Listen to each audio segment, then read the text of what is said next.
evening, everyone. I'd like to call this regular meeting of the Great Island Advisory Committee to order on March 26th, and it's right around 7 o'clock. So a quick note before we get started, Darien Library is hosting Linda Civitello this Sunday, March 30th at 3 o'clock to talk about her book, The Baking Powder Wars. And this is kind of a fun connection to Great Island's history. William Ziegler, as you all probably know, who built the estate, also made his fortune with the Royal Baking Powder Company. So, now mostly for people that are listening or will listen to this video, I just want to take a minute to talk about where we are in the process for Great Island. And at this stage, I think it might feel like a lot of decisions are being made, but I think it's really that we're in the next phase. We've had 3 community engagements. We've been working with Reed Hildebrand for 8 months now. We've had 3 community engagements with over 850 attendees. We've had over 5,200 people fill out surveys.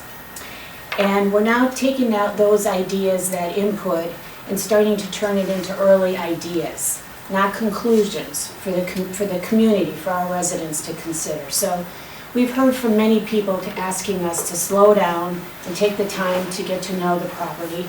And I want to say clearly, we hear you, we hear that.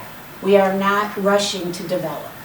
We're following a thoughtful, long-term process that reflects the strong and sometimes competing values that we've heard from our community.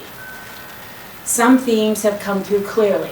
People want safe, convenient access for recreation, and they want to protect the natural environment for future generations.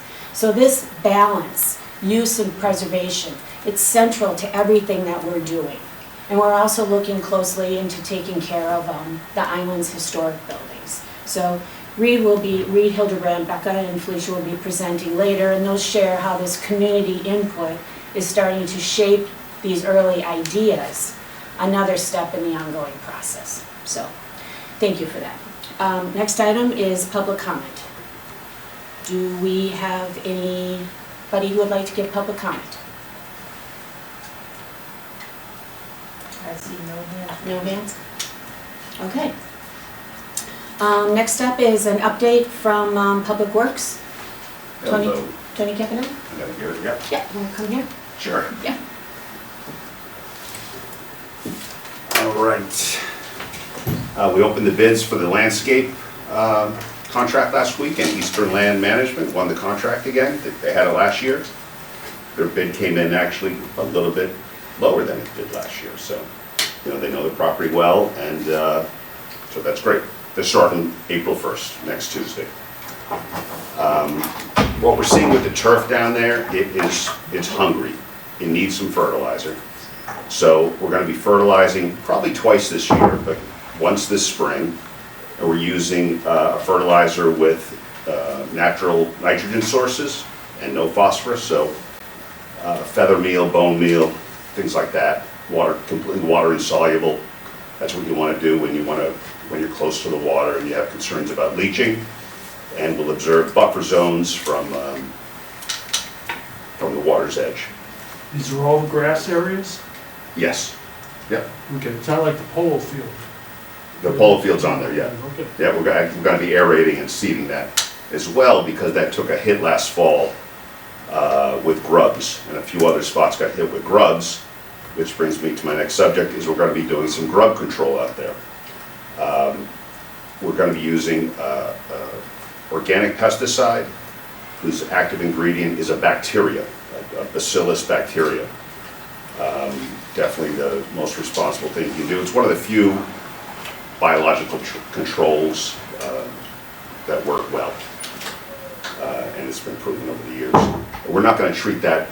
The fertilizer, we're going to hit most grass areas, most if not all. The control product for grubs, we're just going to hit where we had grub damage last year and just out a little bit further from that. A total of maybe 2 acres, with the fertilizer is probably closer to 6 or 7 acres. The soil remediation work is wrapping up, just waiting for a few more numbers. but we're getting really close on that, and that's in the next, coming weeks or months, that'll come to an end. And that's it for me, unless there's any questions. Does anyone have any questions on the fertilizer or the grub control? Is there anybody that wants to ask Reed Hildebrand any questions about this? No? Okay. All right, great. All right, thanks, Tony. You got it. Thanks, Tony. Okay. Next item up is the dog leash enforcement strategy.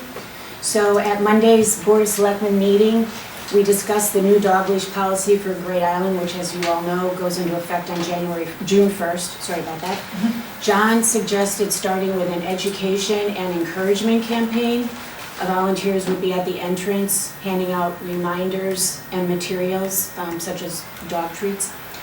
And I wanted to note, we do continue to see people and dogs in the bridle trail area, which is completely off limits to dogs. Since the end of the year, we've had 57 dogs on the trail, 15 off leash, and 2 off leash in that Eagle area.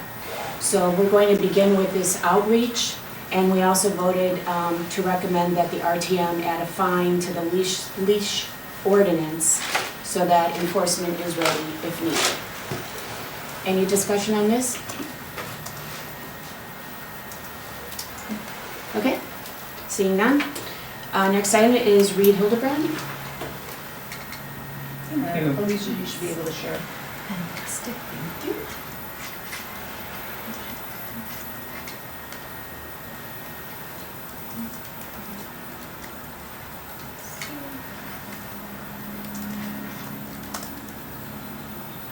So while we're pulling up our deck, thank you everybody for joining tonight. Welcome back, those of you who've been traveling or enjoying the transition to spring. We are excited today to just provide some updates. One of the big pieces of progress since we last met is another real turn in how we've engaged with the community. And so we're going to share some of that information. Thank you very much. And then we'll walk briefly through some of the ways that the planning for the full master plan has developed and share just a couple of sort of pockets of a little bit more detail building off of some of the things that we've learned over the last month. And we'll summarize some next steps at the end of our part of this meeting. So, onward. Not moving. Try again. Okay, let's keep going. Next one. So basically, I think you just did a lovely job. Thank you for doing this part of my work for me, Monica. We are, as Monica said, 8 months into our work. We are wrapping up the first round of community engagement that now will be beginning with everything we've just absorbed and learned to be refining a vision for the plan that we'll then share back out to the community in our 4th workshop, which is on May 17th. There will be an experiential engagement as part of that day. We're hoping that we have beautiful weather and that it is a very celebratory event. And then the remaining part of the exercise is to refine the costs, to develop a phasing approach, and to wrap everything up into a relatively succinct but also detailed plan that we will hand over to the town for review and hopefully endorsement. Rebecca? Yes. Can you just give us a little idea? May 17th, how will you incorporate that into the master plan, that information? It seems like it's late in the process. That's such a nice question, Monica. So on the May 17th date, we will have done everything that we can between now and then to synthesize into a relatively, I would say like singular vision, a plan for the island. There will still be a lot of choices and a lot of decisions. And one of the things that we'll talk about a little bit as we review some of the feedback we've gained is that there are some things that it's still not totally clear from the community about what they most want and when they want it. So I think, some of the things like you mentioned, there is tremendous excitement about really focusing on the experience of nature on the island. There is also a real desire to have recreation, but to have it not take away from the sense of nature or the ecological sort of health of the island, right? So that's really useful information. There's a sense that, yes, people are excited to have public events there. They don't really want to see it privatized as a priority. I don't think that necessarily means that if we can do something else that everybody wants, which is actually unfolded as a sort of fully functioning public space relatively quickly, which there was really strong endorsement about in the survey, that if to do that, we need to find some partners that aren't going to take away from the public experience, but will help us fund some of that or offset some of the costs. We don't know enough yet. And so I think the kinds of things that we'll be trying to share with the community is, you said that you want this all makes sense. These things are maybe baked in given the level of feedback, but there's still a lot of room for interpretation and phasing and sort of speed of investment and evolution. And yes, we've had more clarity about the kinds of partnerships that people are excited about, but there's still some real questions about what those partnerships might look like. And so we'll be bringing those levels of sort of nuance forward. So still lots of room for feedback, interpretation, rate of implementation of the plan, conversations like that. And I think numbers, sort of a sense of like what level of investment as a community are you talking about? That will be more of a conversation as well, because I think that becomes a very big part of how quickly or slowly some of this all happens. Okay, makes sense. And Becca, on the focus groups that were on round 2, are we hearing the feedback from those focus groups as a committee, and in what format are we hearing it? Because I can't spit anything back to you of what happened.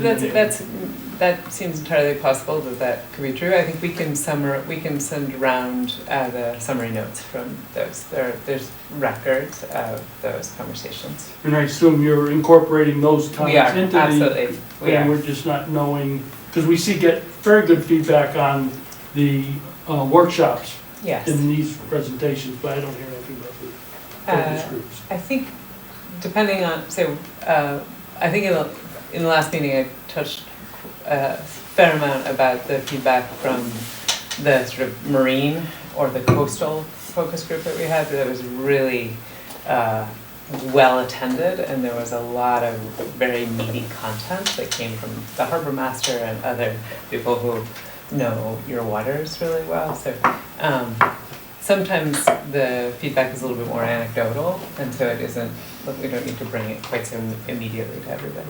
It's a good question. I'll chime in on that as well. And just a lot of the focus groups that were held before the workshop. So a lot of that knowledge fed into how we portrayed the information on the workshop boards. But we can certainly summarize those as notes and provide them as well. And then Becca, to piggyback on Dan, I've answered many emails that have been sent in, and I've forwarded you all of them. That information you also are taking and incorporating? Absolutely. Okay. Absolutely. We have I would say, a very open door to how we're receiving feedback, and we're doing, I think, a very, in a way, disciplined job of trying to incorporate it as we move ahead. Yeah, thank you. So we go to the next. We will do our best to fairly briskly move through what is a rather enormous amount of feedback that we have received since we last met. And we've received that feedback in a variety of ways. For instance, for the public workshop that we had on March 1st, there were roughly 300 people who participated. People were mostly, it seemed like, in a great mood and full of ideas, and many people really wanted to talk, and so there were a lot of really good conversations that happened. If we go to the next. There was a suggestion box that was live during the day. There are just a couple of things we thought we would highlight. So there were some sort of notable ideas, like an idea that has returned, I think, every once in a while through this process of really finding a way to have outdoor art somehow, perhaps on the island, in addition to the sculptures that you have on that terrace. Another thing that became sort of more clear than I think it has previously is that people really do feel comfortable with the idea of limited car access. Much more so now than at the start of the process, as people have started to really take into consideration the pros and cons, the idea of really containing traffic and really prioritizing the pedestrian experience was really, really strongly endorsed during the day. Another thing that was pretty pronounced in the feedback was that sports fields are not as desirable as the kinds of conditions that are on the island now. And so a little bit more of a preservation or edit rather than like, let's build a big athletic field here. Some of the ideas that I know some of you have already seen that, you know, people have asked questions about, but a question of would we have something like a dark sky initiative, or some, I think, you know, thoughtful suggestions about ways to build off of some of the values of environmental preservation. And then I think, maybe not surprisingly, the questions about how to think about the coast and water access, there's a lot of dynamic exchange about that day. And I think that's just like the dog policy continuing to be something that I think is going to involve a lot of conversation and compromise as we go forward. And then I think these other things have just been very consistent, like the respect for nature, needing it to be safe, accessible, and huge endorsement for restrooms, some level of nature interpretation or center, and a way to have some level of food or coffee on the island. In terms of the workshop board, some of the things that we thought we would highlight is that even while people are really interested in recreation, trying to think about things that are relatively quiet felt consistent with the island. I think something else maybe to highlight here is that there's maybe a little bit less endorsement of a full restaurant than we were expecting. So maybe having food, but maybe not in a completely permanent condition. More mentions, I think, the day of horses, which didn't come up so much in the survey feedback, but there was a lot of conversation on the day of the workshop about horses. In terms of desired mixes, because we asked people to think about possible events in the different buildings, I think you can see that there are some of the structures where people it really wants to just be about boats or just be about the beach basically, and then places like the stables and the carriage house, people can imagine a number of different possible futures there. I think one of the strongest pieces of feedback here was that the estate house and the stables are the places that people really imagine for public events. Becca, could you go back to, so this was, so on the dots, Yeah. each one of those dots, that's one person, right? Well, we didn't give people only one sticker, Okay. so, you know, Okay. we don't have a way of knowing. Maybe it was all Mark, just because I'm staring at it. No, but I mean, I think. Thanks for that. Yeah. No, it is not a controlled. Okay. This is not just. Board. Yeah, Okay. this is not a controlled. So we don't use, and that's maybe a useful thing to say right now. All of this feedback is understood to be in some way fundamentally qualitative. So we treat it fairly quantitatively, but there aren't strong controls, you know, monitoring exactly that one person is only getting one vote. So I think everybody should understand that this is sort of broadly and loosely representative as a set of feedbacks, and that we're not weighing any one thing as, you know, this is worth exactly 30%. What was the number of responses? 300. On the boards, I think it's even harder to say. So we had 300 different suggestions in this suggestion box, right? Is my number? 79, sorry. 79. 300 people, And- 79, yes. yes, thanks. And then on this actually represents more of the handouts that we gave. That was a carbon copy of the workshop board. And we only had about 14 people return those pieces of paper, so Yeah, so it's a little bit not, all over the place. it's not, I think this is, I think, going back to what I was just saying, I think for all of these things, we're reaching out, we're quantifying the feedback, but it's not like a ranked thing that you should look at this and consider this as equivalently important as what Right. came back from the survey. Right, because like the horse thing, we haven't really heard much No. about that, and all of a sudden we started seeing Yes. that here. And Yes, but I think that's, there's a conversation, people get excited, they're talking, they're looking at the pictures of the stables, and so Right, okay. okay. It is an important part of the history. I think it will, the story of horses will always be important on okay, if we can go. So the takeaway, just so Yeah. I'm clear, it's a relatively small sampling here that make up, simply because that's how many people handed in of the 300.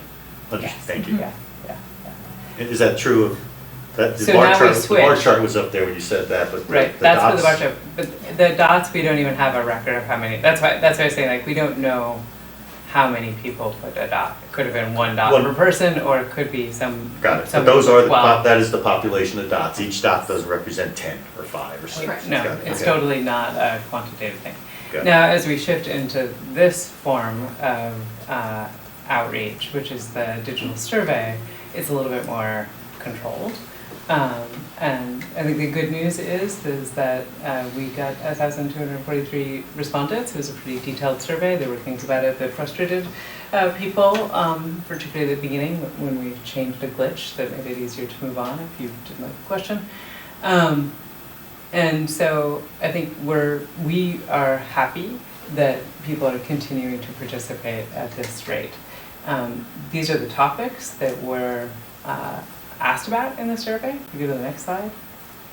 And then this is just meant to represent sort of the scale of feedback. So in terms of public workshops, right, we're involving much smaller number of the community in this public workshops, but it's very intense sort of social time, really meaningful feedback, longer conversations. For people who really have a lot that they want to contribute, it's a great way for them to be involved. Do you take attendance at the workshops? No. We do have, people can sign in, there is a sign-up sheet, so. but Just we curious, don't- like, is there a lot of consistency between this is the third workshop, like the same people going? Yeah, I was wondering that. Those related, are the same people Yeah. invited? Let's start there, and then are the same people Yes. attending? Same Do you people want to invited? speak to that, Same because mailing list. Felicia is our sort of host. Yeah, no, we don't take attendance. It's not to say that we can't. I think that would still not be fully accurate information, but we do get good numbers from when we have shuttle RSVPs. And then when we get the engagement Yeah. back, and also why one of these actual survey questions starts to ask the question of how many people attended these events, and so you can see the patterns of how many people are coming to each of them. It doesn't tell us if it's the same people coming to all of them, but our communication efforts and channels that we've been working through have been pretty consistent until probably this third workshop where we expanded that a bit. So I would assume that we are getting similar parties, but we're really hoping to expand that. And with the feedback we're getting from some of these public engagement survey questions, I think we'll be able to do that because we're understanding what times work better for people, what channels they're hearing best through. So hopefully Yeah. continued improvement in that. What about, like, in terms of the survey responses, like 1,200, I think, it seems like it's, the first one, I think we were close to 3,000, right? Has it? 2,300. 2,300? So It we seems were like it's closer kind to of gone down. 1,500 and now we're 1,250 or whatever. So yeah, it is dropping. But Yeah. sometimes in a process like this, it drops even more. So I think this was a more detailed, this is like a harder survey in a way. You really have to think about it. And so these are still very good numbers. But you anticipate that you're going to have a drop off. Like, like Mark, that. do you think we're getting good feedback from the 100 members of the RTM? Because I think about, like, all the best ideas all need to be kind of approved by the board, so are we getting, are members of the RTM? I think we probably are, mostly because of the awareness, Yeah. and as you know, we distribute notices multiple times to the RTM members leading into each one of these. I have no way of knowing for sure, but Yeah, the I would- awareness is, yeah, I would say- anecdotally is pretty Yeah, I good. would say, you can tell number of attendees just by how many people were in the seats. And I would agree with Felicia, it's about 300. But I also saw personally a lot of Yep. chairs of RTM committees, and I'm sure they're sharing their information, so. Yeah, they're informed when I talk with, or speak with them, and I communicate with them. Yeah, and Krista pushes this out to the full RTM too, these surveys. And so, yeah, build up on what you were just sharing, Felicia. Yes, so we started asking questions about what methods people are really engaging more on. Are people paying attention to social media? Are they paying attention to the press releases? Direct email, things like that. And so I put the top choices here so that we can understand where we maybe want to focus our efforts in the future. People are very responsive to direct email, very responsive to press release and news release, and word of mouth is pretty big too. So telling everyone you know about these events is very, very helpful. I would like to say social media was up there, it was just under word of mouth. So pushing that, the more that grows, the better it is for getting the word out for these events. There was a small, that's not represented on the slide, population of people who said that they hadn't heard about the event. And we really want to make sure that those numbers go down in the future. So. Did you say what percentage that was? I'm sorry, I missed it. I don't No, know but off the top, but it large? was a very small amount. very small, okay, Yeah, thank it was you. maybe like 200 people from this particular survey. And then one thing that I did ask was, preference for timing on the next event, which I think will be helpful, especially because spring people have lots of fun events to go attend to.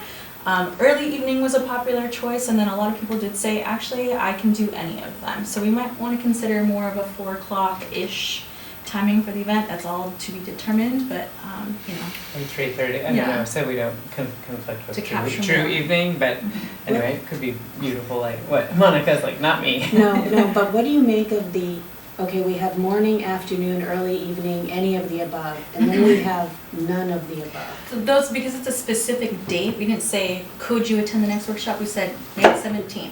So there's probably people who already know that calendar date does not Got work it. for them. Okay, Small amount in comparison to the people who say, I'm good to go for whatever time, and actually early Okay. evening works really well for me. okay.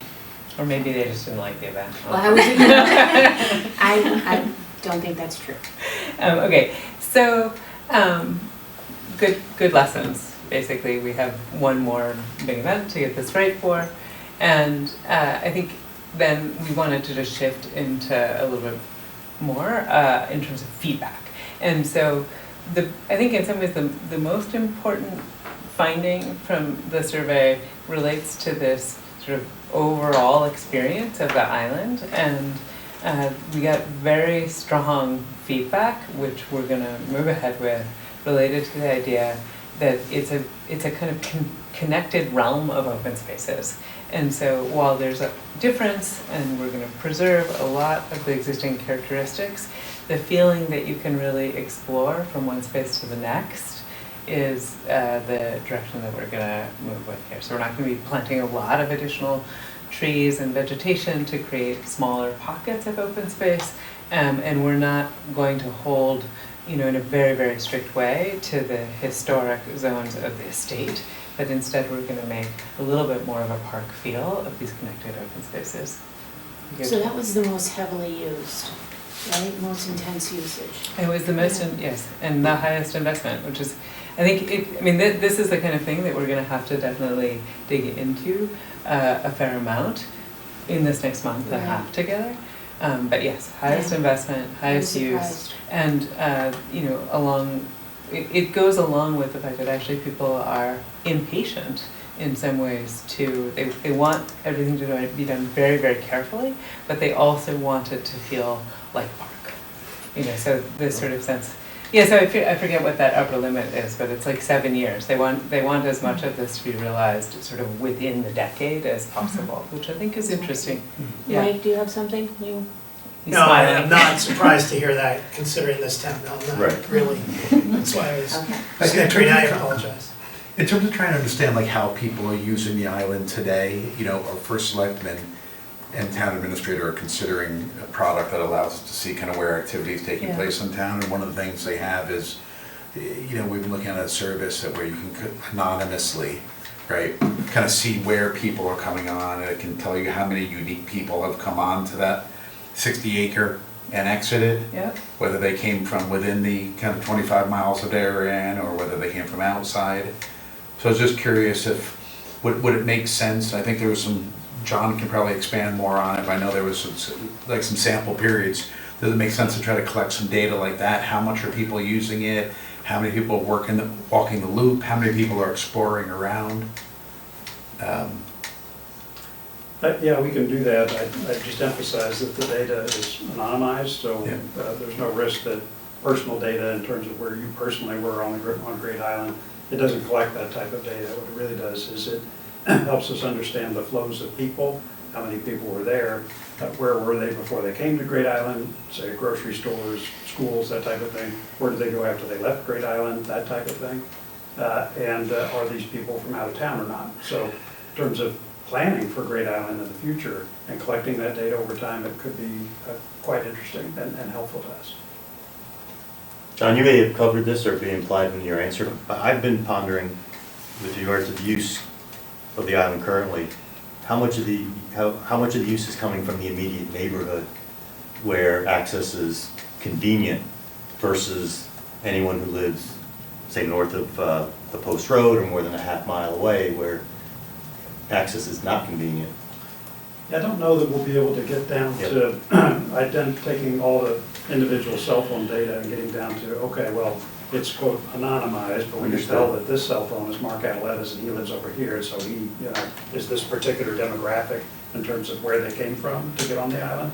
I don't know that we'll quite get that level of granularity because I'm sure it exists, but one of the things that they don't want to do is to create fears around the data that my personal data and personal location is knowable.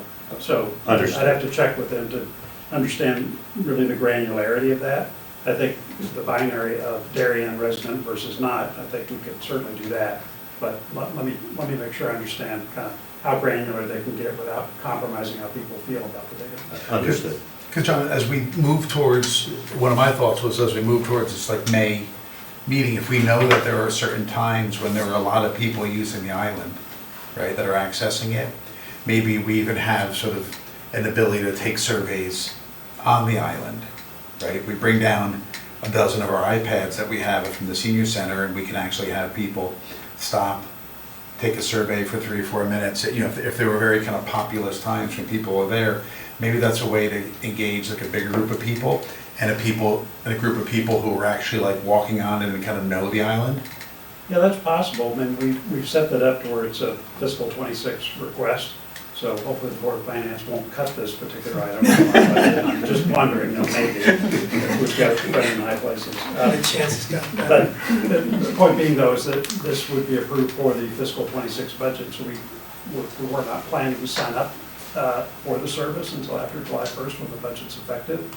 But if there's a pressing need, we might actually, and it looks like it's something the RTM would approve, and maybe we would do a transfer beforehand to try to get it set up sooner. I can ask, if we can check that. Yeah. Well, I think if it's just you're looking at when the bulk of people are visiting the island, we can set up a camera and just do clicks and. I'd rather have you get taking that pictures of information. people. I like this because it's like an anonymized, a little bit like Google Maps and the traffic apps. But I think it'd just be great to know, like, on the weekend, are there 50 people that have come to the island or Yeah, I'm sure. 500 people? Yeah, I'm sure we can get that information. Mike? Just a comment as we go through, I mean, I have great appreciation for the people who have come to the workshops, who participate in the surveys, et cetera. I'm struck by the language where, it says the community is most aligned with whatever. And in my mind, that immediately I substitute the word community for, respondents, because I think Right. we have to be cognizant of the fact that this is a very important population, and if you take time and you participate in the surveys, and you write us emails, that means an awful lot, to me. also as a member of this board and a member of the Board of Selectmen, I realize we have to think critically about, the entire enterprise and the entire community, not just the wonderful people who are so thoughtful to take time to participate in these, events. And I would just encourage anyone else who's just checking in, if you haven't taken advantage of all the opportunities we've given you to be on that island and be heard, please do. Well, Yeah. Like, that's why I thought maybe if we went to the island, right? Again, you just bring a dozen iPads, and then people that are regular going there, we're kind of bringing the survey to them, as opposed to just asking them to come in. I like that, but Respectfully. I think you're missing out on the people that can't That- get to the island, I- right? That's what I was about to, I'm very concerned that Excuse the, me. the people who are there is not representative of our broader 5,000 some odd households, because it's very inconvenient to go to that island right now. Well, yeah, I In my mean, opinion. I think there's a subset that have the ability to go spend a few hours at one of these sessions. Right. There's a greater subset, I think, that go to the island, and then there's even greater subset that ultimately care about it once we have like parking and other things, right? Well, you know what, we do also have poster flyers down there with the Q code that you can download the survey. So I would imagine that a lot of the people that are visiting the island care enough to take the survey. And we've made it very convenient. You can scan the code right there. So anyhow, it's a great idea. Thank you. So if we keep moving through the feedback, which is constrained by those who actually contributed feedback. In terms of access and circulation, some of these questions are tricky, and we ask them a number of ways. A little bit like when you go to the doctor and they ask you the same question, it feels like 3 times, and it's just so that we can try to get a slightly more full understanding of how people feel, particularly around parking, because I think parking is one of the most difficult assignments that we have. And so I think just a couple of things to highlight. In terms of most popular possible solution, it would be to have some level of limited parking that is free, but there's also clearly, a lot of comfort with some level of a permit or paid condition. I think a lot of people probably read this as a beach sticker. Right. And a lot of people consider everything after that is free, because I got my beach sticker. And so I would put that first category with the last two, and the percentage of people would be happy with either free or the beach sticker. Yeah, so I think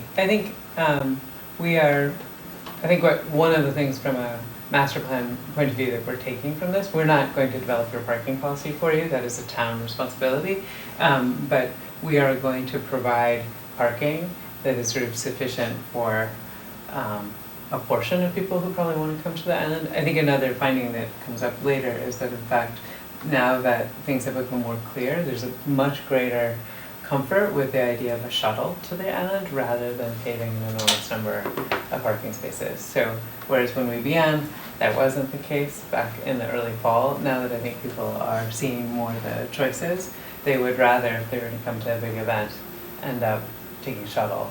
I think that's the key though, is an event requires a shuttle, but day-to-day Right. visits require Correct, yeah. on-site parking. The other thing which you see here is that bikes, which actually have not been a particularly, there has been a lot of conversation about bicycling, has started to appear, and I think the sense that actually bikes might be something that really make getting to the island much easier.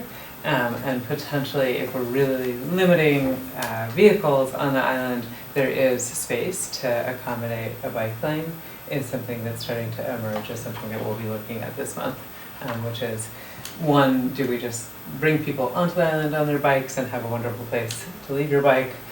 Two is, do we find a way to have safe access for pedestrians and families, but a separated bike lane? So that's one of the things coming out of this feedback that we're going to be looking into. Hey, Becca, I have one question on this. We had about 1,243 responders. but on this, we have like 1,000 and change. So we have about 18% that didn't answer this question. What do you make of that? We heard a lot of, we had a lot of people talk about this question. Yes, so- I think this is a question where there are a whole number of people who think that it's a little bit ahead of itself as a question, that we should be making all the other decisions about what happens on the island and then solving for parking. That was one sort of clear position. There was another, I think, group of people who felt that the specific solution that they would like to see is not expressed in any of these options. They weren't really comfortable endorsing.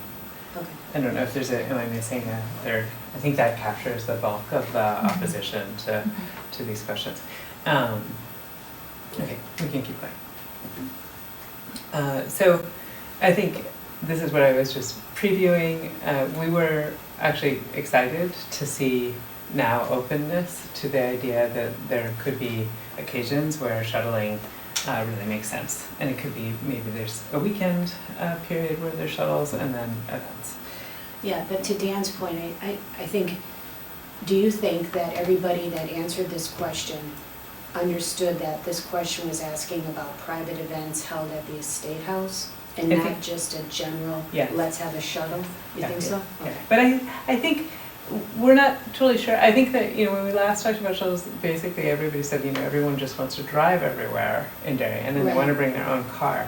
I think what we're sensing a shift about is the sense that this island is very precious and not everyone is going to be able to drive. Not everyone who wants to come here every time that they want to come is going to be able to get a parking spot.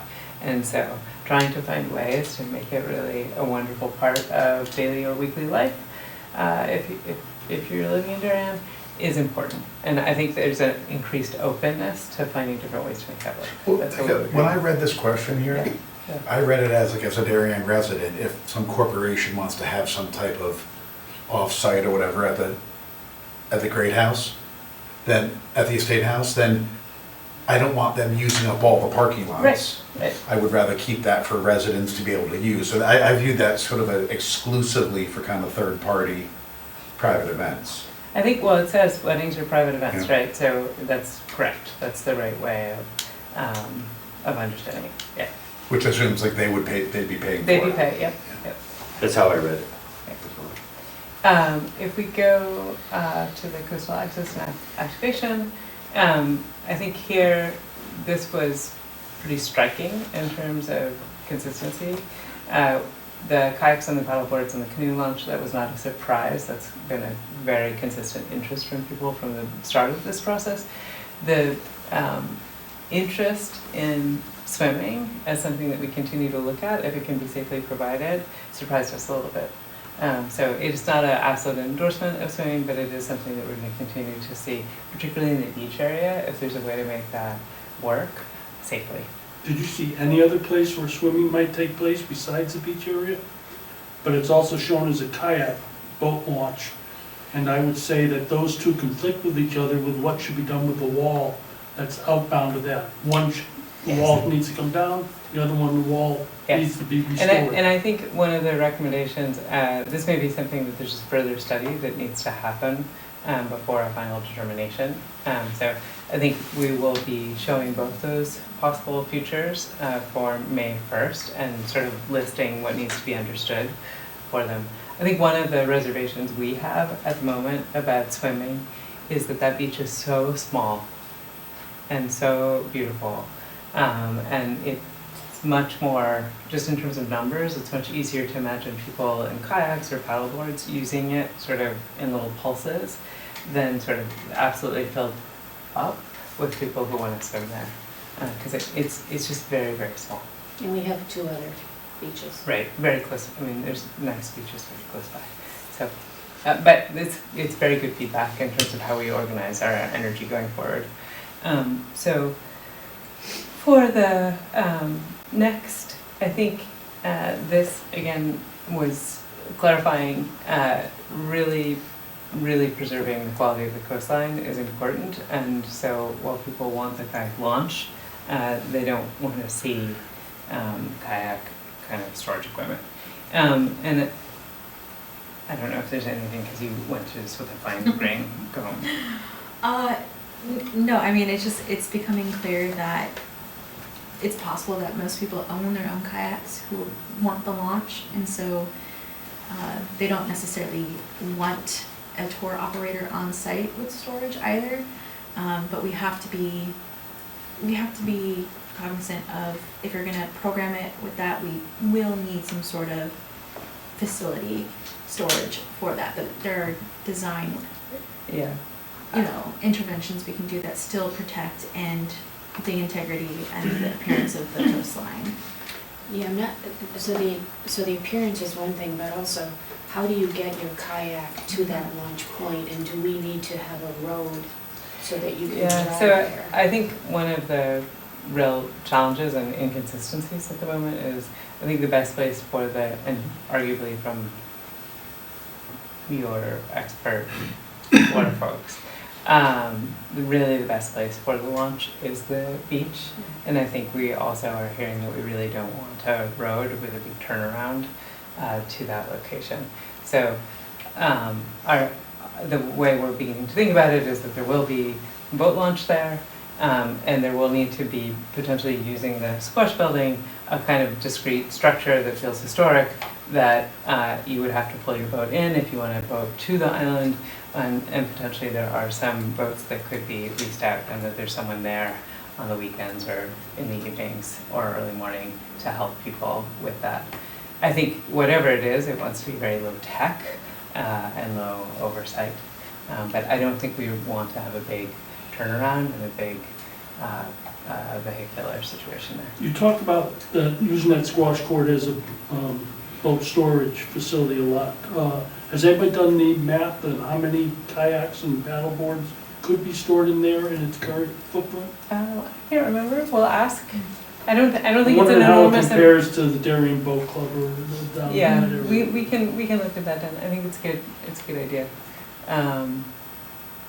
But it just, in terms of adjacency, it feels like a pretty low cost solution to preserve looks, not change the coastline, have boats where you want them, not need to build a road. That makes a lot of sense. And you said we can't put them in the boathouse?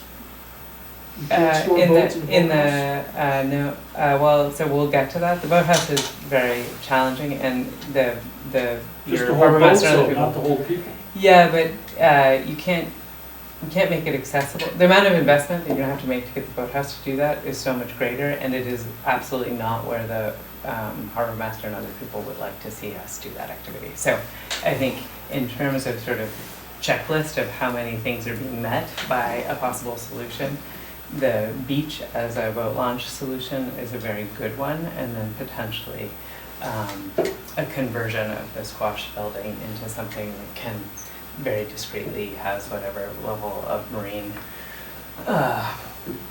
equipment we need, and even personnel if that's required. It seems to make sense there. You know I what else we- suspect, go ahead, Mom. I'm sorry. Go ahead. I suspect you're gonna find for kayak storage that building, while it's decent sized kayaks, are big, they're long. Yeah. Those racks we have at Pear Tree take up a lot of space. Well, and so I don't think what we're hearing is that people are expecting Great Island to store many boats. So I think Right. there's going to be some number that do need to be stored because people really do want to come and go with boats, but I don't think we're saying like people are going to be able to rent, a place to store their kayak, and they don't want to see a big tour operator. So this isn't going to become a big headquarters. I don't disagree, we've got other places to store, I think we have at least 2 other places in town to Yeah. store. This is one more, Yeah. and you can get to that area very easily from a large storage rack in the road at Pear Tree Point. Yeah. So maybe we'll. I guess my comment is more directed at, I know we don't want to tamper with the view from the water, Yeah. the coastal, but did that necessarily mean they had to be inside? Or- I think more what we're sort of, where we're headed is that site of that squash building, whether or not it's the squash building, but Right. that basic footprint Got it. is compliant with the FEMA elevations Yep. that we need to, but it's outside of where the eagle circumference is, it's Right. close to the water, it prevents you needing to build a road there, it sort of solves a number of things, and if we need to increase it by 15% or like, it's a more of a grandfathered condition, and I think we could do something very discreet and sort of meeting the standards of the community for not an enormous amount of investment Assuming there. there's no swimming there. If you wanted that, Right, I since think that the probably is the swimming- only swimming Right, place you can have. exactly, and then I think there's a question for that, which is potentially then that building becomes, if we need lifeguards or, you know, we need a bathroom because we're gonna have a beach there, that's probably, it gets converted to that. I think that what's interesting about that squash building is it has a certain poetry and elegance to it and its sort of simplicity right now. We're not gonna use it for squash. It is the one of the three structures there that is able to be converted to a use that feels like the community will accept it because it's a simple enough structure and it's permittable, basically, from a regulatory point of view. I equate it to the back beach at Weed. I don't know if you've been to the back beach at Weed. It's not the area that people swim and that we have the lifeguards. And Yeah. it's in the back. People sometimes launch kayaks, sometimes they fish. It's not a, you know, bathing beach. And I think there's actually another one back on one of the trails in Weed. So we do have beaches in town that aren't swimming beaches. Well, so I think our sense is that's the front runner, but this is exactly of the choices that I think we'll be discussing with the community and neighbors. This is a fairly narrow decision, but it's significant. You know what might help is if we find out from Park and Rec what the wait list is Okay. for the current Mm. kayak racks. Okay. We have a lot, and we have a lot of clubs that have kayak storage, so we might be talking about something where people really just wanna kayak up, but they don't really. That's what it's sounding like. I mean, to Agreed. the extent that we can tell, it's really sounding that people want to be able to kayak up and occasionally they'd like to be able to kayak out. I think if people have it in them to carry their kayak from wherever they park or to put it on a shuttle or whatever, I think that's going to be a supported activity. I think we don't want to build a road and a big turnaround Right. just for people Right. to get their boat in. Is Pear Tree, isn't that, those racks are actually the boat club racks, right? No, there's Yeah. two Public. sets. The ones outside the fence Oh, are okay. administered by Park and Rec. Yeah, And then as Monica said, that's one of the clubs that also, yeah, There's we'll racks get the inside. wait list. Yeah, Okay. good, okay. But we're narrowing in terms of priorities, which I think feels good for where we are. So then this is the revised portrait of the tiers of ecological and conservation value on the island and some of the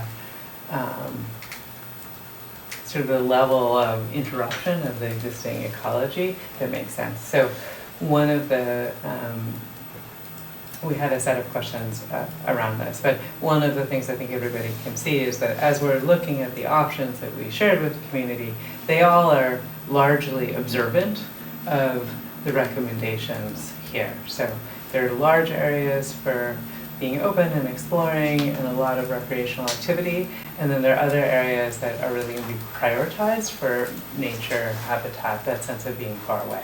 So Becca, just for people that are listening, there was no community input into this slide. No, this is, and thank you, Monica, because we're mostly focused at the moment on all the different kinds of outreach and how we're thinking about them. There's also ongoing a tremendous amount of expert involvement in trying to make good decisions, not just from the focus group, but from the different members of the design team and the experts in town who work with the town, or the state, as the case may be.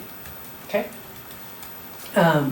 So I think a very, very strong position compared to any of the others was that people really do think ecology is a priority for the island. And then from that, if we go to the next slide, we were pretty excited by how enthusiastic people were in every form of outreach we did about beginning particularly to remove and manage the invasive. So things like the Phragmites, and even I think starting to think about pollinator meadows and things like that for places. If we go to the next slide, we were actually somewhat surprised by some of the findings from this. Really, it sounds like people are much more interested in experiential kinds of, I don't know, conditions, I don't want to say, well, experiential experiences sounds pretty tough, but that is, I guess, what I wanted to say. But so classes or education, which had been a priority that people kept coming forward with, seems as people are looking a little bit more closely, they really just want to be there and be supported in the experience of being there. And so interpretation or nature center, people are enthusiastic about that, but sort of really official educational activities, not so appealing. I think one of the things also that was overwhelmingly endorsed is the idea of having a trail and boardwalk system to minimize habitat impacts, but to bring people close to some of the natural and ecologically sensitive areas. So that's a pretty strong directive for us to be moving ahead with. Can you go back to that for a second? Yep. Like that middle question, I mean, the way this question is being asked really is, if your objective is to have a positive, I'm not sure how positive is defined, but like a positive environmental impact, which would you do? I mean, that's a little bit different than saying, do you want to dedicate resources towards, I guess, making the environment more positive? Yeah, I think that's a totally good clarification, Jim, right? It's not like a neutral out of any possible future boardwalks. It's just if you're going to be making a condition related to ecology and conservation, right? Which one of these you would choose? Yes. Yeah. So I think, thank you if I'm not representing that sort of carefully enough. Thank you. And then I think, again, when we're talking about architecture and preservation, I think here what we were really struck by is the widespread interest in public event space. And so making it possible for people to have community-driven sort of events and spaces. Not, I think, again, maybe this relates to how many clubs there are in town and people feel like there are enough spaces like that. I'm not really sure. We don't know exactly what the point of, but the sense that this really should be for the town. Whatever we do here, that should be the primary. I don't know if there's anything you would want to add to that as... You know, speak to the coastal facility, because we had a couple questions on that. Okay. I think, I'm trying to think about if there's anything specific, sort of any specific detail to bring forward about that. I think the sense is that that people would like to have some level of building or experience that supports water access, water learning, sort of the whole experience of the coast. So I think understanding, is it really just for boats? Is it learning a little bit of marine science, given that they're not so interested in education? Mm-hmm. I think it sounds to us that it's more something like the Nature Center or someplace like Soundwater, some organization or coastal facility that allows people to really have more experience and engagement with the water with some level of expert attention. Mm-hmm. It's very much in alignment too with what we just saw, that kayaking and swimming were high on that list. So they really just want, along with public event space, coastal facilities to support those programs. And so I think this is, again, in terms of something that we need to really understand a little bit more carefully. There's a lot of questions to it. And same with the public event space. Like that's still a pretty broad category, Right. But at least we're narrowing down in terms of what to focus on. But Becca, this was a force rank question, right? So if you liked the first four, public event space, something on the coast, private events, and food and beverage, if they were all very important to you, you couldn't Correct. just make them all four. You need to. So I think this is I think the way this question was asked was very hard. I think it's also why we have so many questions. I mean, so we want people to have to choose because we're going to have to choose about what to do first and where dollars go. So I think this is where, when you then correct it, Jim, with the fact that people do want to see a lot of the things that were identified, as we go into looking across the array. I don't think that we want to conclude from this that we don't want to have community classrooms. That's not what we're saying. We're saying in terms of prioritization, there is some value here. Yeah, maybe even with these, you could just ask them to rank, to put a 1 through 10 on each one of these, so we know kind of how they rank relatively, but then Okay. also how they rank absolutely. Can we do that? Yeah, because they're not Information we either have? or Yeah, choices.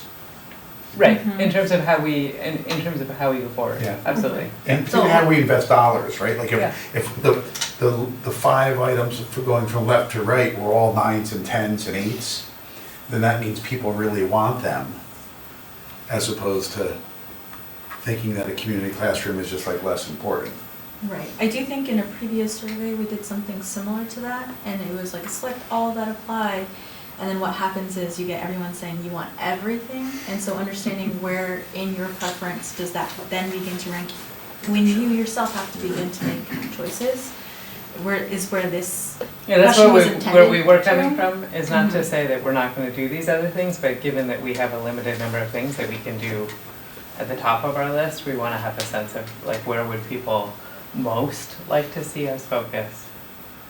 If we didn't wanna be sent like, as though we're gonna be able to do everything. My thought on this was the ones that attracted the most, as far as the dark blues, were the ones that were the largest categories and subject to probably the broadest interpretation of public events, space, could be movies, music, theater, whatever pops in your head. A food and beverage vendor, we all kind of have an idea as to what that is, whether it's a truck or a cafe. And so that's how I thought the results here somewhat fell out, is the broader the category, the more higher it was ranked. I could be wrong, but that's, I greenhouse. think that's probably fair. a right? greenhouse and a Because public nursery, event is- you either like that or you don't. Yeah, It's not Yeah. like, oh, you might be able to get ice cream there too, or listen to music. yeah, Anyway. although the coastal facility or whatever has had surprising, like, it seems to be attracting more interest as we go along versus less. Which I don't know if you agree with that. I feel like initially, I use it as the catch-all, the kayaks, Yeah. the boat launch, Yeah, the yeah. swimming, all that stuff sounds good to me. It's all, I don't know if that's what that means. But yeah. the other no, it categories does. don't seem to catch that, so Yeah. I gotta pick Yeah, that. Yeah. That's just Yeah. one person's interpretation. Becca, Yes. what do the dashed lines that are looped mean in this graphic?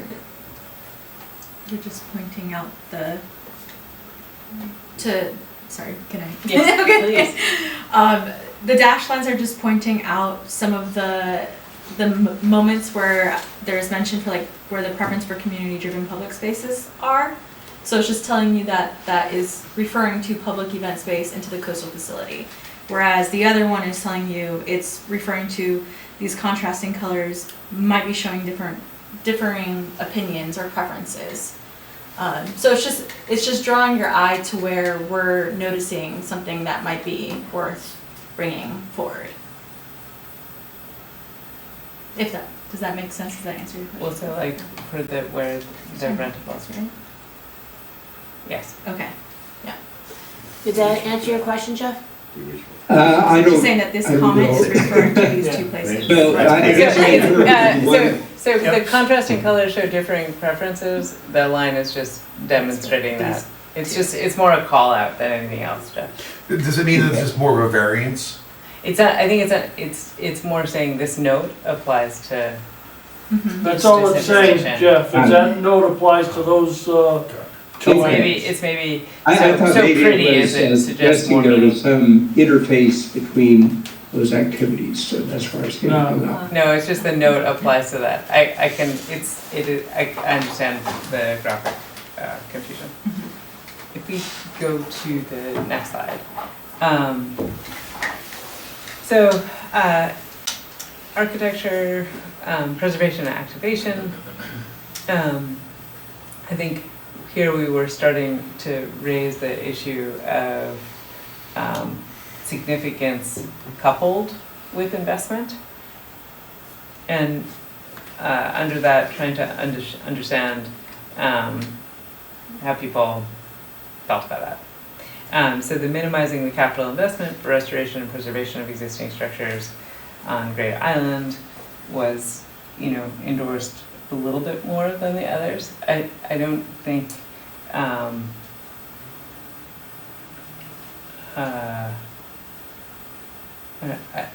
again, I think like there's a little bit of a blended situation here, but it isn't as though people are saying spend tons and tons of money on the architectural components. I think the other thing that was of interest to us is for as much as people love the historic fabric, if there is really strong reason to have to demolish something for sort of fiscal responsibility, people are open to that. Not a kind of preserve it all forever at all cost. I think if we're That's ever it. talking about the estate house, though, that question needs to be asked specifically for the estate house as opposed to a general. Yeah, and I think at the moment, at least going forward, as we'll talk about in a little bit, I don't think I think there are potentially portions of the estate house that it might make sense to, consider removing, but almost to bring greater historical integrity back to it. I think given what we've learned about it, at the moment anyway, it seems as though it's going to be viable to continue. It may need to be mothballed or something, not actively used, but it's got enough structural integrity that it isn't an enormous investment to just keep it upright. And we didn't know that was going to be true when we began this. It has been so neglected. So if we go to the next slide, this is trying to get more into the question of use, and we were specifically interested in trying to understand public use and where people would like to have public use. And in a way that did not surprise us, there was a lot of excitement about the carriage house, stables, and estate house. We were also interested in if you imagined a private event like a wedding or the kinds that you might be shuttled onto the island, where would you see those? And so I think what's interesting here is we wanted to be clear with people that it doesn't need to be either or. That there are possible futures where you can have public events and private events at the same place.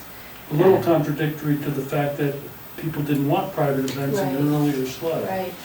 I think people want public events most. And I think we were also trying to make sure that we don't get into, this is where I'm saying, like, I think there is openness to private events, not if it is going to exclude public events. So that's one of the sort of things that we're hearing with this. So it's not to say that no one can ever have a wedding on the island or in one of the buildings, but that people want to make sure that these spaces stay for the public as much as What type possible. of public events are we talking about? Like, what would be an example of a public event? If they're, it's a good question, but things like celebrations that basically anybody from the town would be welcome to come to. I was trying to think about public events. What public events do we have here? Movie night? Is that right? Something like a Yeah, movie that'd be- night, anything that would be like a Farmer's fair market. thing, farmer's market, Halloween sort of Like the festival-like band things. at Weed Beach? Yeah, or if the scouts wanted to host something that was for the 53 or community. something? Like the events Like that we'd have Tilly at Pond. Tilly Pond? Yeah, Yeah, I even Memorial think Day, right? something like a prom for high school could, was still public. It's for the community. It isn't a private event. The So- prom or pre-prom? Yeah, I think things that are like clearly like if you're a citizen or you're a member of Darien, Yeah. you get to experience it versus like It's only inclusive. if you can write a certain level of check do you get to experience. That's how we're understanding it, which so. So more inclusive than More exclusive. inclusive, more like this is a beautiful place that everybody in the community should be welcome at. It isn't just, I think what we're also hearing though is if to keep it intact, there are certain things that, certain invests or private things, people aren't totally opposed to that. People do recognize that we have to find ways to pay for these things, and so we're just trying to understand how they sort of stack and how we need to prioritize amongst those things. If we go to the next slide, architecture, preservation, and activation. I think there was a lot of interest in all of these options. And so in a perfect world, we might be able to realize all of them. But the water trail, which really has low impacts on the island itself, except for some facility improvements and the launch and things like that, very, very popular. So that would be something that could be developed right in partnership with those who are leading that effort already in the community. And then lots of interest in having a cultural event space in the carriage house. And that hasn't surprised us. I think it's so easy to imagine when you walk by that building or peek in. Okay, we go by. I guess it's actually worth noting, there was more interest in the culinary and farm and cultivation areas of the greenhouse than we were anticipating. That was initially quite a sleeper, and I think it's picked up a lot of enthusiasm within the community as people have been talking about that idea more. So in terms of the next slide, partnership, governance, and funding, there is enthusiasm about having partnerships. I think the camp is a popular idea, right? Is there any other? So when you say the camp, what are you thinking? Are you thinking Sun and Water? Are you thinking Darien Town Camp?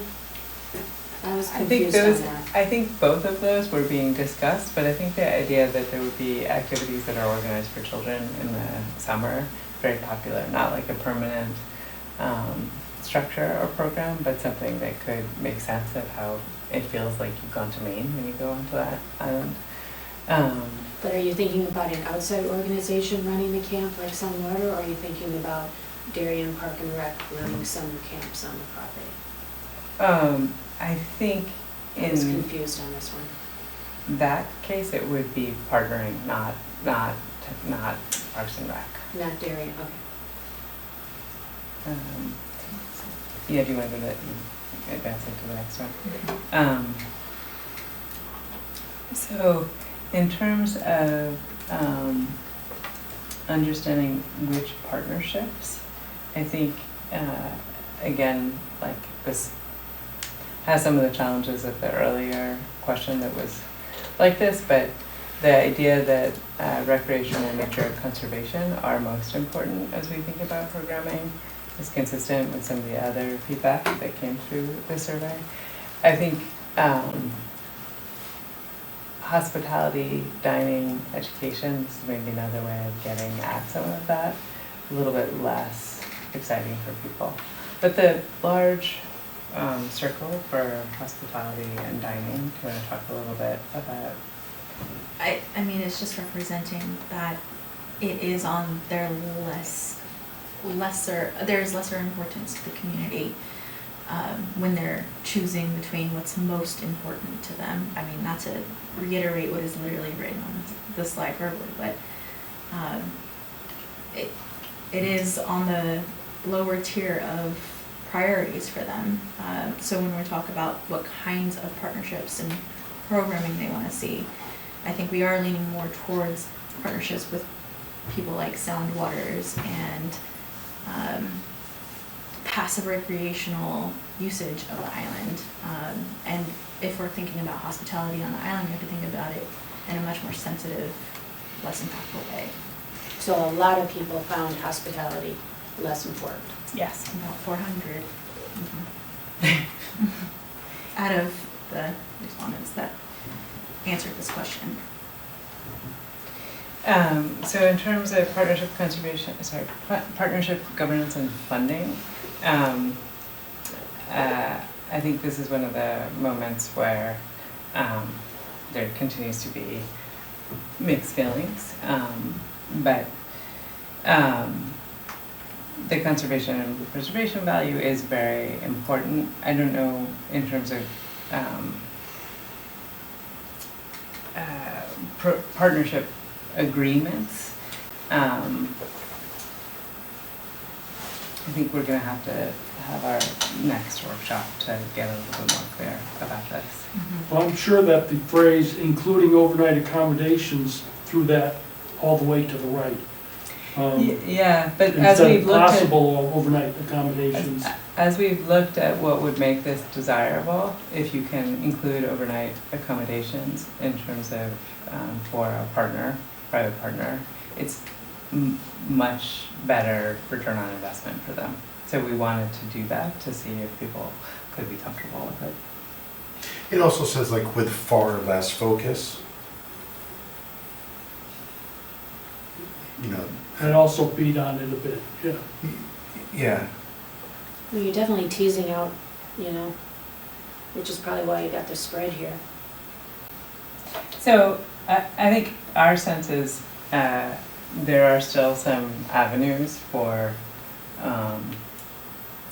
sort of private partnerships, but they're going to have to be quite discreet. It's not an absolute no, it's just not at the not to the exclusion of conservation and preservation.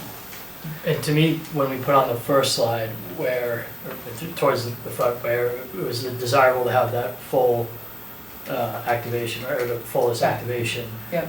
that to me points out where the areas of the events are and where the areas of conservation are.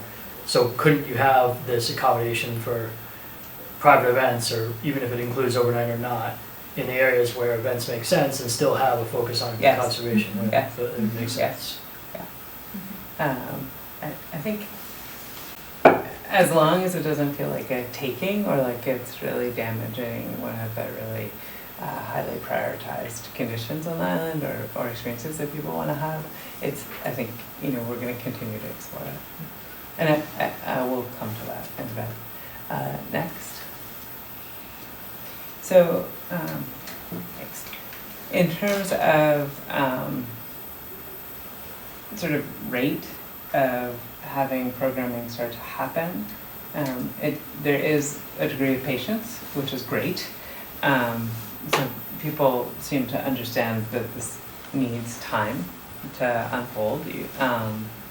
But there was a lot of, more than 50% of people would like to see some programming really start to happen between 3 years and 1 year.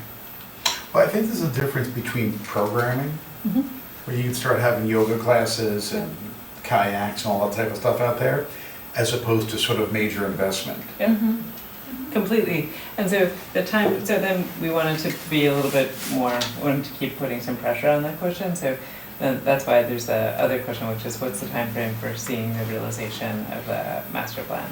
And because there has been so much conversation and so many people have come forward to say, just take your time, do this thoughtfully, it really needs to be done carefully for it to be done responsibly. We wanted to even have an option of 25 plus years, right? Like people really, really want this to be a slow evolution. I think we were interested, sounds like maybe, we were a little bit surprised actually that people want as much as possible to see the full realization of the plan within 8 years. So they're patient around when maybe it starts, but there is hope that we can build out something kind of significant within a decade. But what I also see is that people want to see stuff start to happen, which doesn't require major involvement, and that's, again, yoga, soccer games. Yep. And access, I think it's also aligned with the pressure that you all have felt to make sure that we're getting access to the island quickly, right? So I think that it's not, there's not inconsistency here, but I think there is hope that things will happen, and they'll happen pretty quickly and responsibly. We thought that this was very useful feedback, that people understand that they're going to need to be contracts and that you need to have partnerships, and the idea that as much as possible those can be through concession agreements and management contracts was to us a pretty strong finding here, and that solution of building leases doesn't seem to land as well with people. Becca, if I could just, on the circle there, Yeah. the one about minimum acceptable timeline routine, I didn't know necessarily, and I'm not sure it's clear what routine, regular, recurring programming is, like what that, everyone probably has their own interpretation of that. That's fair. I heard Jim said people want something. That's how I read that, is, it's, whatever that is what I want it while I'm here, before I get too old. Yeah, but I think that's what we, so, and, you know, We're look, the gonna get master that plan yoga is. set up, don't worry. But the Thanks, master Mom. plan isn't set up, so I think the difference is, we would have also not been surprised though, if people say, well, we wanna have, you know, things start to happen in 1 to 3 years, but we're comfortable for the master plan being realized within 8 to 15 years, or even 25 plus years. So I think what was interesting to us is people are not so impatient that it needs to happen within a year. Right. They want some sense of, you know, urgency and speed to how we start to unroll programming. But they would really like to see a plan be realized in the next decade. Yeah, Mike. Well, what do you say? I mean, that makes sense, and I agree. I think these two pie graphs are, you know, consistent. In the one, there's a desire to see some level of access and activation in the very near term, but whatever the master plan is that we develop doesn't, you know, have to be in the next, you know, few years. Like, I think a lot of master plans, and you look at college campuses or other towns and things, you have a master plan, and, you know, you might not realize the refurbishment and activation of some of these buildings for 25 years until we find someone who's willing to pay for it. That's assuming that we keep them. Yeah, you might long. not, but they would like So- you to figure it out sooner. Well, yeah, but we can put that into a plan, but then there's having that plan, and then there's having the ability to execute on all of the elements of the Yeah. plan, which are really two very different things. Correct. And you took the 5 to 8 instead of 2 to 3 or something like that, because that's the most realistic, right? I think a full realization, I mean, the fastest master plan that I think we've ever worked on for a place of scale and complexity is 5 years.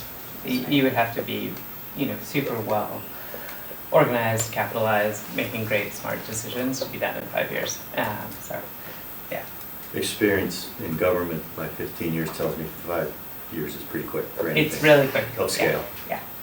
That's why, I mean, that's why that's our fastest possible option, but, so, it's an ambitious community. Okay, that brings us to the end of the feedback. We can share out more detailed information about all of that with you if you want to get more into that grain. And I don't know if there are any more comments, but if there aren't, I think we can move right into our updates. It's 8:30 already. Terrific. So we are continuing to learn more and more about the island. Many of you who've been to the island over the last month have seen the arborist crew there. They are doing a very careful inventory of every tree on the island except for within the circle around the eagle where they are not going because the drilling noise to put the tags in is not compliant with the regulations. And we're learning some great things about, as we look more closely at all of the trees that are over 4.5, it's actually above just 4-inch caliber on the island. At the moment, the update right before we came to the meeting is that they think it's about 3,500 trees. Is that 4.5 feet or inches? So the measurement that is used is at breast height, and it is the diameter of the trunk at the breast height of an average No, human but being. does that say 4.5 I feet? think it says It feet. says feet. Feet? It means inches, I'm sure. I read it as inches, but Yeah, it says I think- feet. Yeah, I think inches that is must be a helpful. typo, Yeah, apologies. it is. Um, That says feet.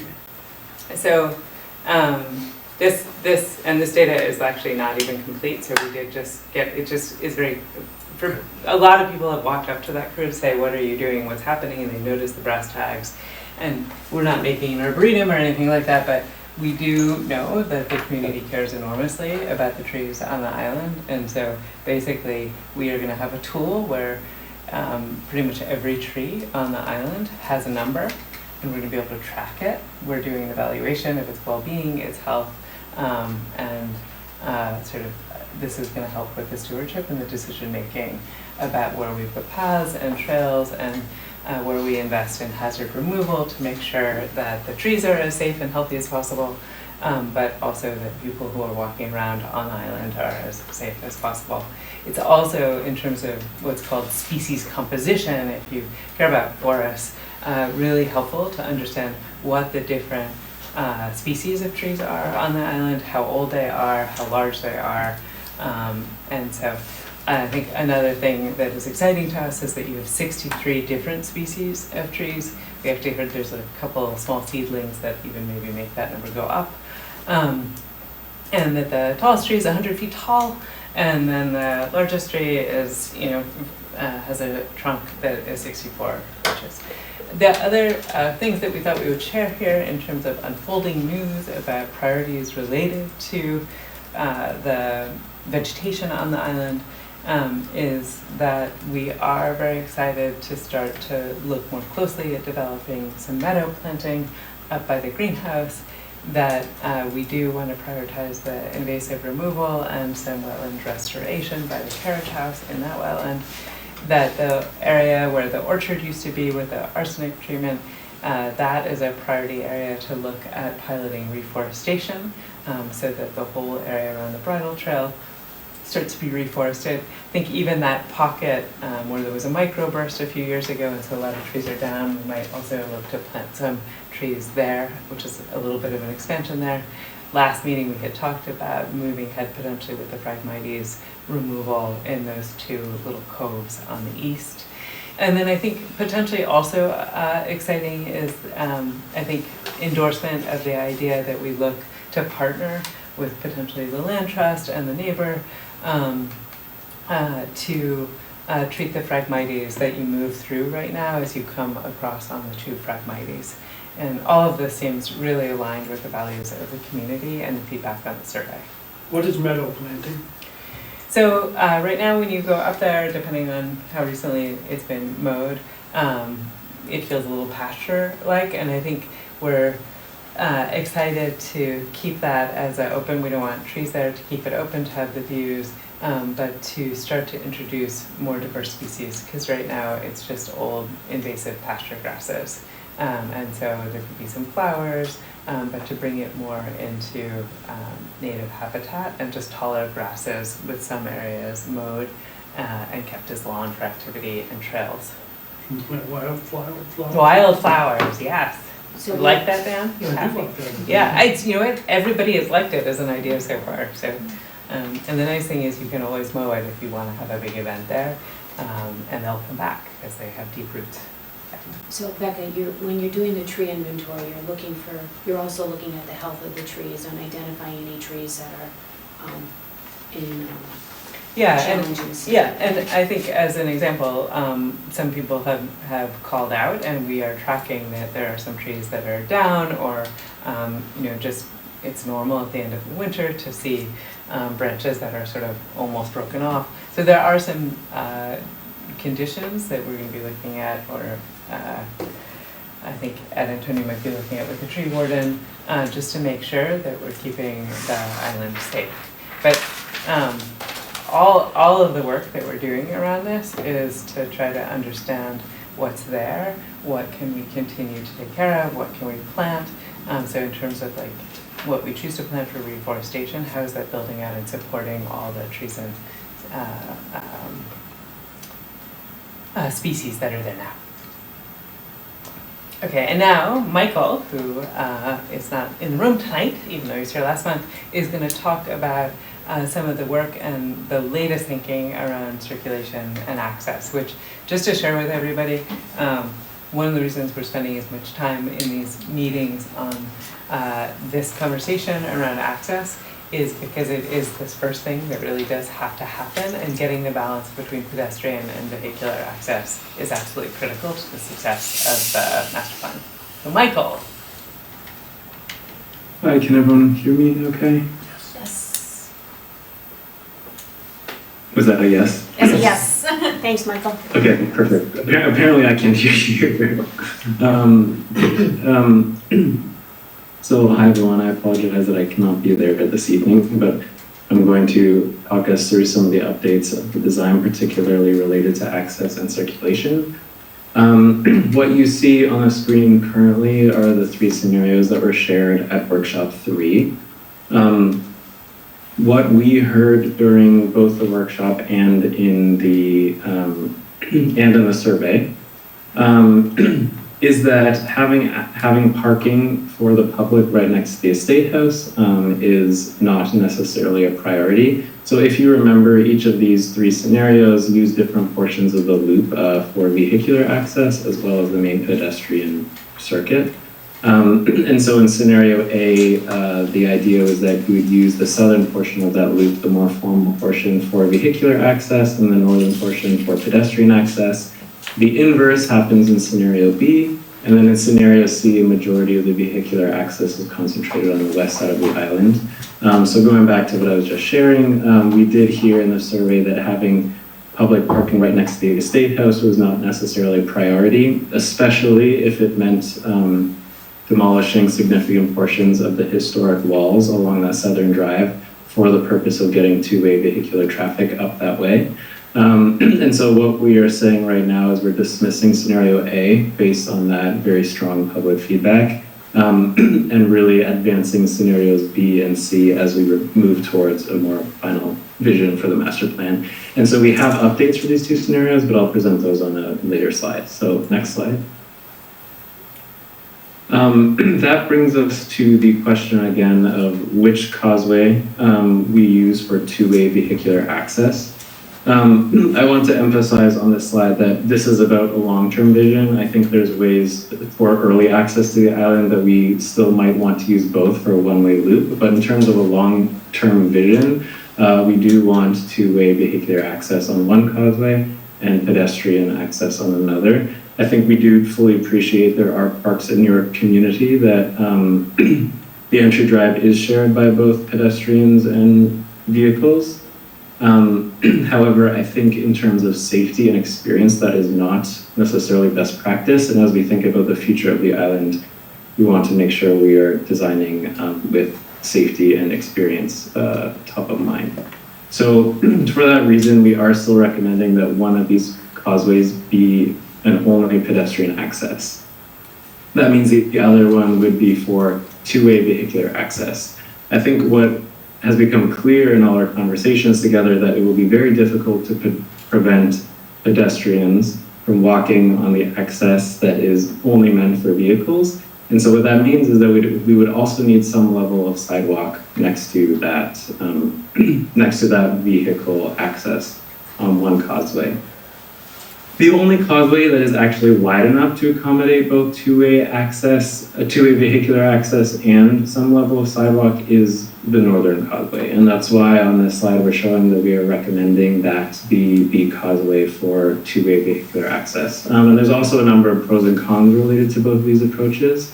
One of the main ones, in addition to the fact that the northern causeway is much wider than the southern, the northern causeway is actually owned by the town. The southern causeway is not. It relies on an easement.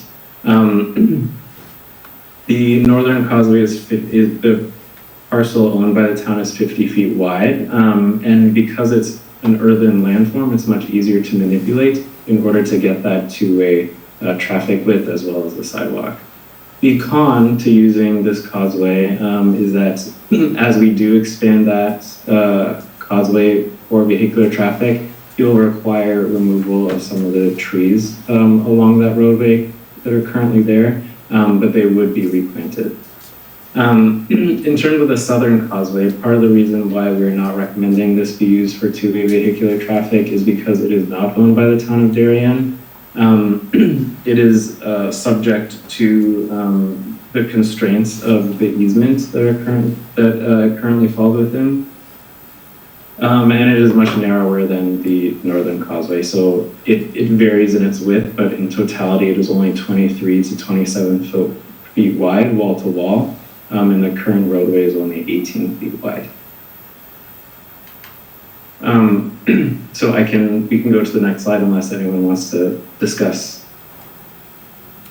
the causeways. No, I would just say though that we have an easement over the southern causeway, but that property is open space. So some people might think, well, why don't we use the entire width of that causeway? And we would need, the grass on either side is actually open space. So we would need EPC and we would need the property owner's approval to take away deeded open space. And that would probably be a big lift. So expanding the paved area is not really an option.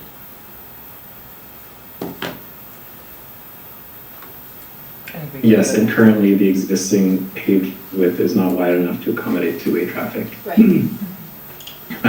So that brings us to these broader scenarios, and for the reasons that I just mentioned, this is why we are recommending scenario A in terms of circulation, an overall circulation approach for the island, which is vehicles enter on the northern causeway. There is then a one-way loop that sort of loops you around back to behind the greenhouse where there is some level of parking. And then would bring you down to the root cellar area, and then there would be a one-way drive to take you back to that causeway. So it would be a one-way loop. There would also be extensions from that one-way loop as parking gets built out that would take you down to a parking area behind the boathouse, and potentially, depending on what happens to the stables, you can see there's an easy way for parking to be expanded in that direction as well.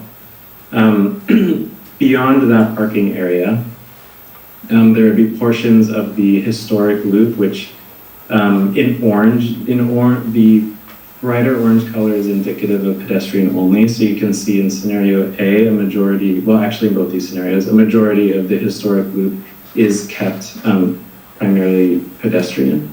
In the darker brown color is indicative of what would be shared by both pedestrian and then as vehicles requiring special access. So, for example, shuttles, operations vehicles, emergency vehicles. And so there would be gates that would control what vehicles actually have access to those portions of the pedestrian loop. And so in scenario A, vehicles could pass beyond that gate at the greenhouse and continue on to the estate house or down to the beach or to the stables as necessary. In scenario B, there's a one-way loop formed around the island for these special vehicles.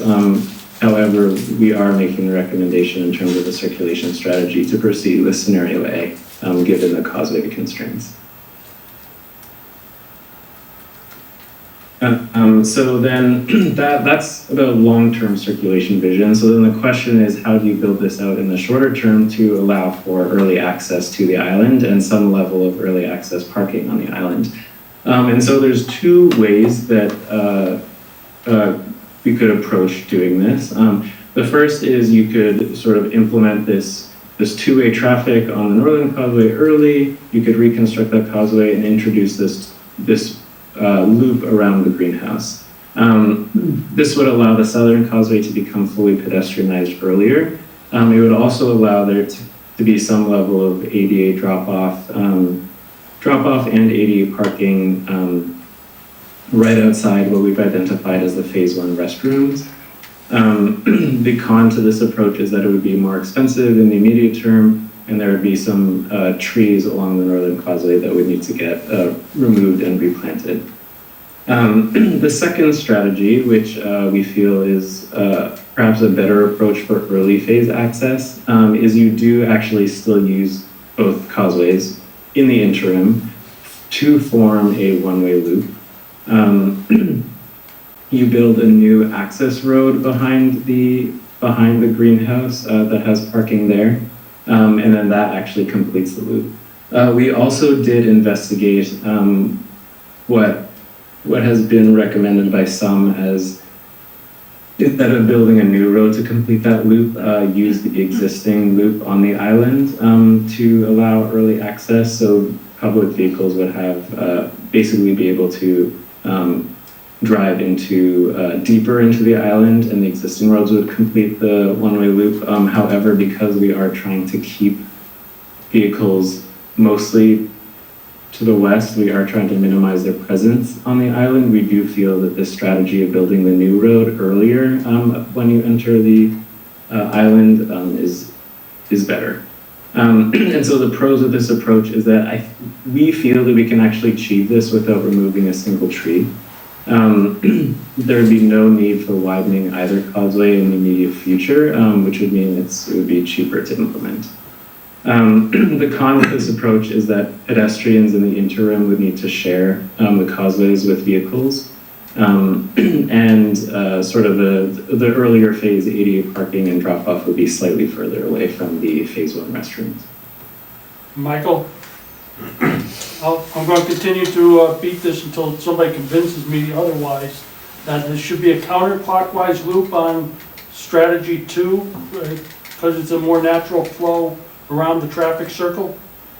Yeah. Yes, I think, thank you for that point. I think you're showing the arrowhead to be illustrative of a one-way loop. I don't think it has not been determined yet what way that loop would travel. There's pros and cons to it traveling in each direction.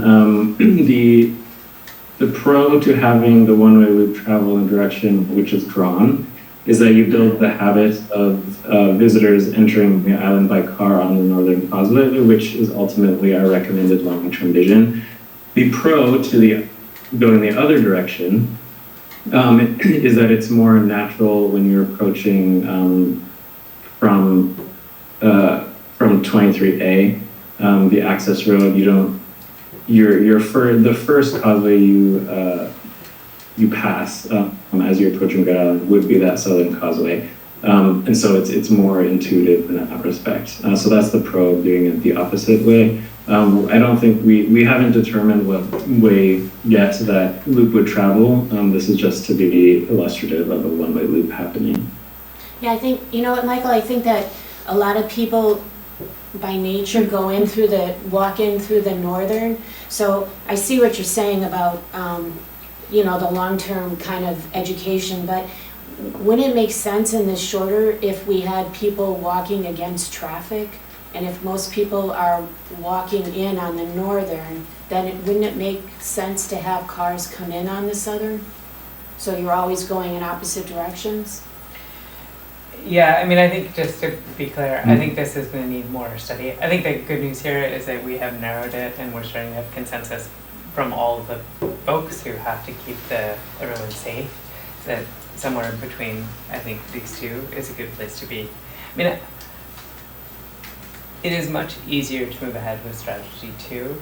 In some ways, moving ahead with strategy 1 gets you much closer to the master plan vision 2. So I think we may also continue to carry both of these forward and see how much agreement and consensus we get.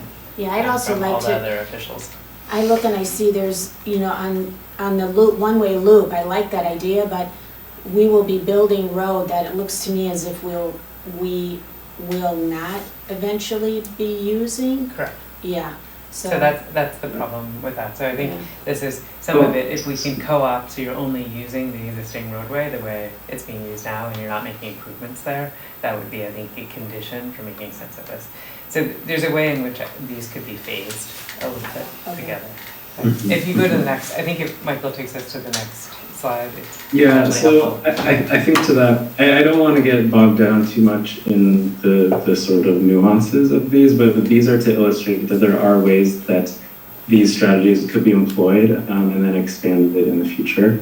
I think what we have recommended previously is that we do feel strongly that parking in the long term should be down by the boathouse. And so these are illustrating ways in which, regardless of how we implement the early phase parking, there's ways to expand that to include parking spaces down by the boathouse. And so if you flip to the next slide, we can jump into these in more detail. So this is taking that first strategy and showing how it might be expanded. Again, parking up near the stables, maybe we don't actually want that number of parking at the stables. Maybe it really is just about ADA drop-off, but this is just illustrative of how it may be expanded in the future. If you go to the next slide, there is an alternate version of strategy 1 that actually doesn't have a loop around the greenhouse, but there is actually a turnaround at the restrooms, and that entire stretch of driveway is two-way.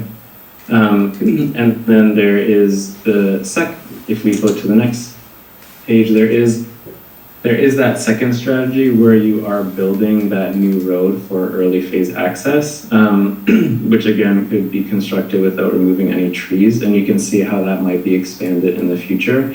I think you would, using this strategy where you are building this new road, you would still use the vast majority of that in the future. And that the sort of connecting point on the southern end of that new road, which connects to the boathouse, would be used as the fire access to that structure. And just again, this is to summarize those three different strategies and how they might be expanded.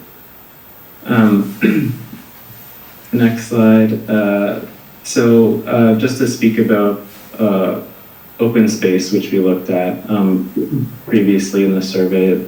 The survey results did show public are gravitating toward this idea of connected open spaces, which is more open, offers more programmatic offerings and partnerships, greater access and connectivity. There would be a higher level of investment with this concept, and would potentially take slightly longer to implement depending on what levels of programming are in this concept. So with that sort of concept with the open space, if you flip to the next slide, does have implications for what we're thinking about in terms of project areas and phasing, and I'll let Becca speak to those. Yeah, so we thought we would just briskly walk through how we might start to think about these different spaces. And we do want to keep the sense of differentiation or difference between the different spaces. So just beginning, if we go to the next slide, with the greenhouse, the idea that there would be a meadow, that would probably be butterflies and wildflowers is very appealing. Some level of an idea of cultivation could be quite modest, but brings forward that history of the greenhouse. Having a drop-off and ADA and public restrooms there feels good. There's also, I think, a moment where we see just some edits to some of the trees there that need to be pruned anyway for sort of health, to get a view out to the water, so that even when you're up here, you feel connected to the beauty of the cove and the water. If we go to the next, the idea that this is an already flattened, leveled area that's seen quite a bit of disturbance, and so getting a parking area there feels very doable, with limited consequences for people's experience and to the vegetation and habitat. I think that was our understanding initially, right, on that space. So why is that not being prioritized in terms of the initial access, that parking area versus, let's say, behind the stables? If we go up to what Michael was just showing, I think if you look at strategy 1 and strategy 2, Right. I think we, sorry. I think the idea that if we're just targeting 40 spaces initially, keeping them up high is making sense. I do think that we can get parking area here of up to 50 spaces quite easily, and that may be all part of the first phase. So I think the question of, do we want to build 40 spaces, do we want to build 60 spaces or 100 spaces? That's going to be one of the big questions for what is in that first phase. But it wasn't priority over the stables, It's not over the you were stables. asking about priority over those side parking spots against the road. I was asking about the stables, but yeah, I guess I would include those parking spaces along the road. I can understand if you're building the road there, it makes sense. That's what we're doing, it just in terms of sort of having minimum impact and having people up close, and there is a major accessibility challenge if we're bringing people down low and the facilities are up high, so. Okay.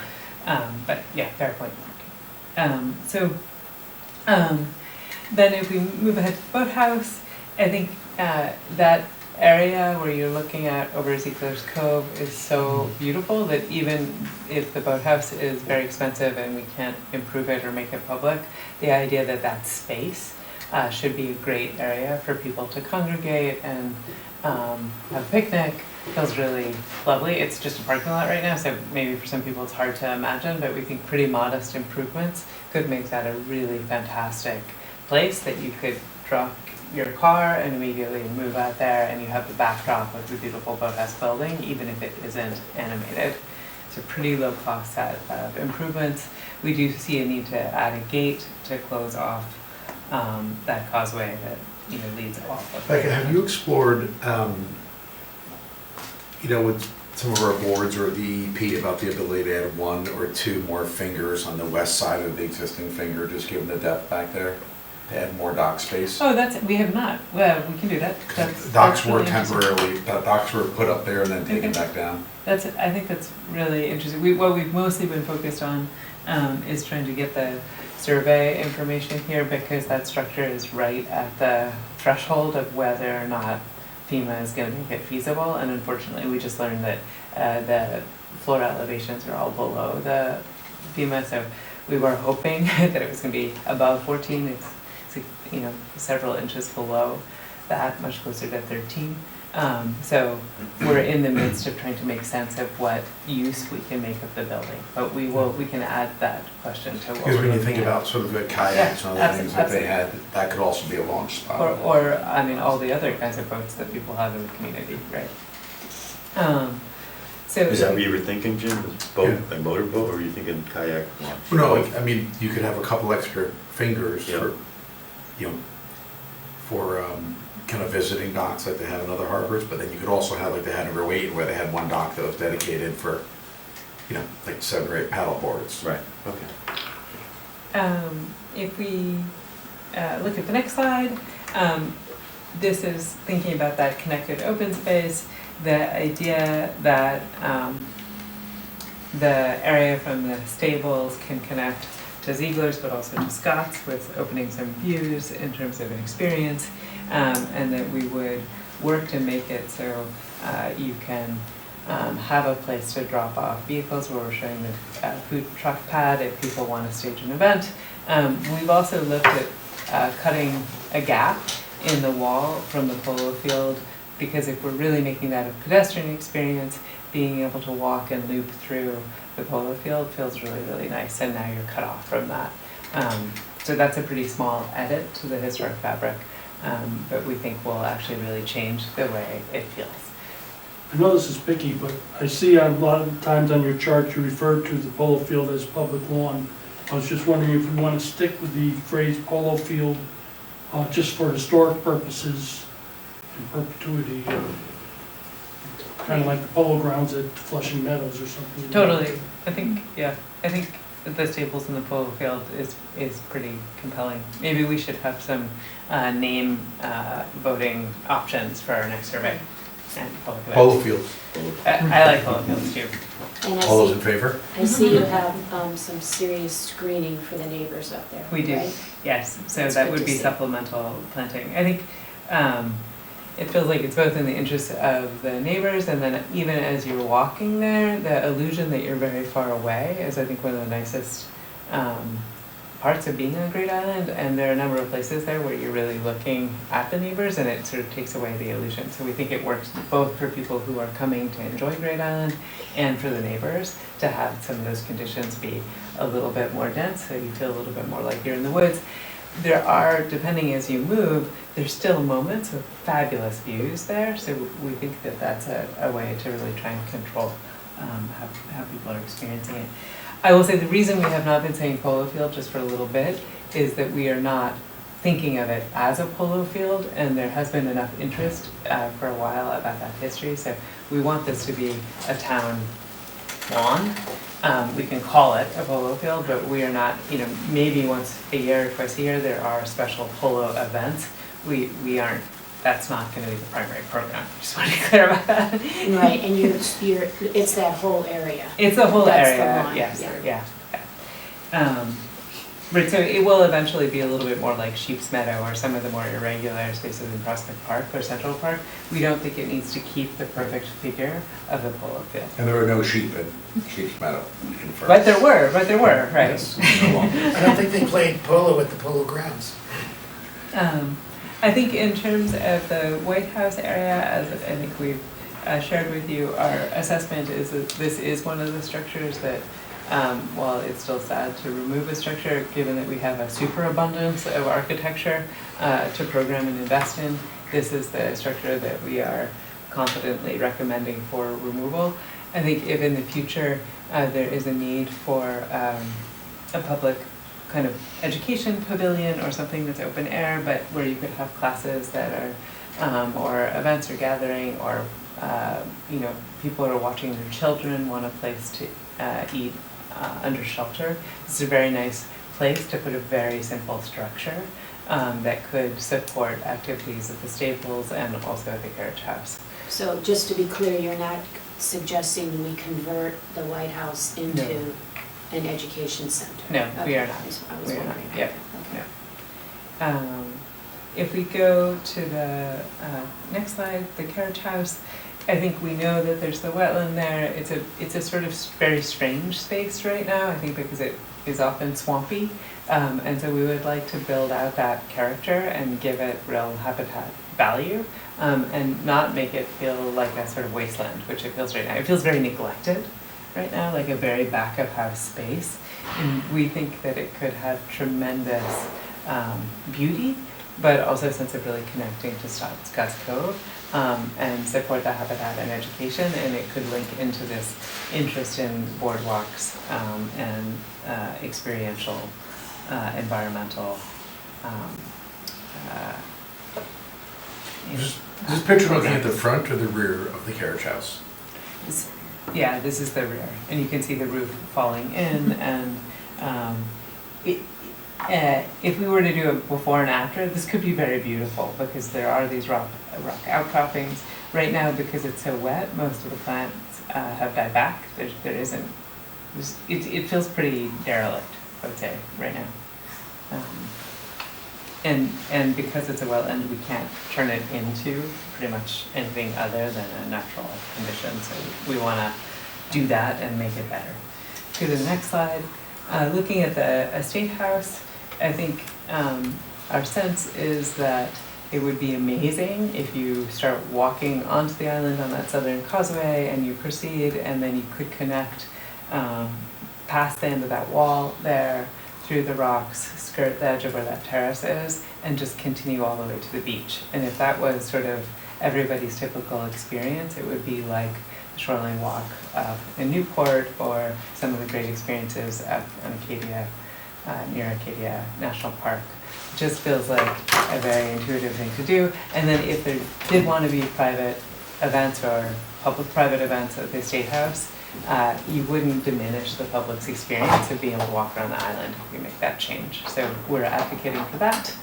And before you go, potentially piloting one of those enclosed event tents in the area where the rectangle is there. So that becomes one big space. So Becca, when you Yeah. say the pilot event tent, is that for public events or for private I think it events? could be for either. I Okay. think, that is depending on who's running it, there would have to be a sign, there'd need to be a policy, but we think that that is a way that you could have a great space that gives you a lot of the experience of the estate house without the full investment in upgrading it, but you could have a great event on the terrace as part of the on the lawn in front of the estate house, looking at the amazing views, and then when it's time for dinner and dancing and it's dark out anyway, so you're not going to be seeing the view, you could go into this more discreet space and have a fabulous party, and it wouldn't be super, super noisy because it would have walls. I'm trying to picture the area, but is it level already? or- It's level. Yeah, That's where the helicopter pad, okay, it's not a helicopter pad. yeah, It's a round paved area. yeah, I can picture it, okay. But so it's already disturbed, it's already level, and we think it could be an incredibly elegant place to have a dinner or an event. And you'd have a lot of the feeling that you're part of the estate, but it's just much, much lower investment, and you could potentially see return if you did have some private events there. And we could do it for a 1 year or 2 year as an experiment, so you could see, 3 years or something, see what happens next. For the orchard area, I already mentioned this, we really see this as an opportunity for reforestation. So to just close that edge. We appreciate that it was a wonderful orchard, but it just makes a lot more sense to us now because we don't want people there for half of the year anyway. The beach, I think the primary goal here is that this is a moment for people to kind of start to loop back if they don't want to do the bridle path exploration. It's also a moment for water access, potentially the kayak, boat launch and kayak storage. We are thinking that probably as a initial recommendation, removing the remnants of that wall, which there are a lot of safety issues around, is the most straightforward recommendation.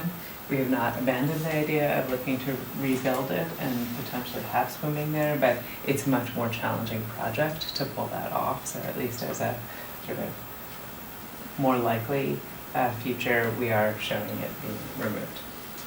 And there've been a lot of pretty stunning low tides recently, and you can it's beach on both sides of the wall. So we were initially worried that you might lose the beach if you remove the wall, but it seems like there's evidence that that is just really a beach, and it will stay a beach even if we take that old swimming wall away. What do you do with all those concrete stone steps that are on either side of the cove? I think most of those, for safety reasons, will be removed.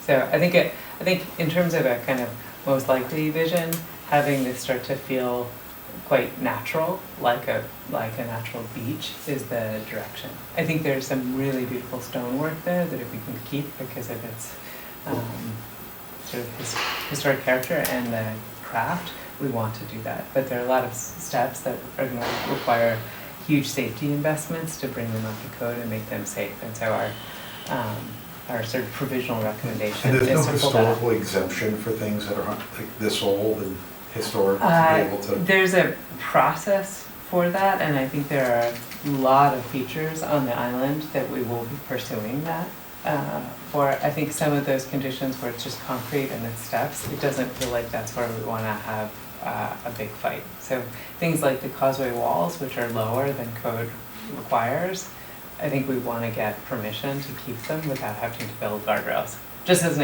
example, or like on the Who do we bridge. need to get permission from to keep stuff?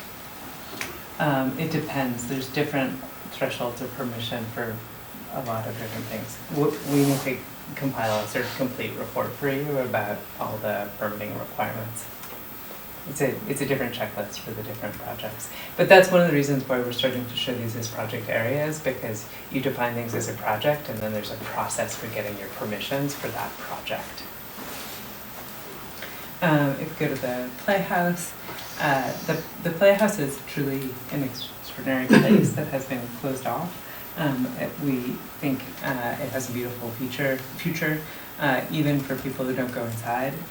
There's a very small garden there now that we could imagine adding some more lilacs and potentially more bulbs, and it could feel like a little pocket garden on the island. It's the one place where we see that as a pretty low investment little moment of delight. And even if you keep, you add a gate and you keep it closed, because that again is also a place that seems like you could potentially have some private activity and make some revenue without taking away something that people are used to, it would still be a moment of delight for people who are just walking by. If we go to the next slide, the bridle path, we've talked about this. If I can ask about that. Oh, yeah, sorry. Moment of delight, little park, little garden, lilacs, and then what do you do with the building? So the building is in great shape and it's beautiful, and it's perfect for a board meeting or a classroom or amazing for conservancy offices, although it's actually so fabulous. Like if you walk through, you can open the door there, you're in an amazing room, you have a totally stunning view, and then you can walk outside. So I think also, if we do pursue some sort of hospitality, the idea that you could have an event here and you could rent this, you could charge quite a pretty penny for this, potentially just on weekends. And so it could be open to the community during the week. So this is a space which we think could toggle potentially between, because you could have put bedrooms upstairs that aren't used during the week, because it would just be used for. This is the one where the tenant voluntarily put a lot of money in 5 or 6 years ago, a substantial amount of money. You can feel it. It is intact. It's a sort of ready to go. Like other things that you have where I think it's possible to start renting it probably pretty quickly. This feels like a place that you could do that, and you can close it off, and it's never been part of the public's experience, so of the things where we see there is potential for some small amount of revenue, this is quite a gem of an experience that feels like it could go on and off and still be delightful for the public. And as a small event, it's walkable from the lower parking lot. Absolutely, absolutely. And I mean, I've been drawing during this meeting, even I think using that way where we were showing where the food trucks might go. You could potentially have a drop off there if people have a little bit of a mobility challenge, right? So anyway, we're very excited about this as something that seems potentially immediate that we weren't aware of because there were tenants there. So that's a new find. To the bridle path, which we've talked about a lot, I think we're very interested in finding a way to have some incredible start gifting experiences here that work all year round.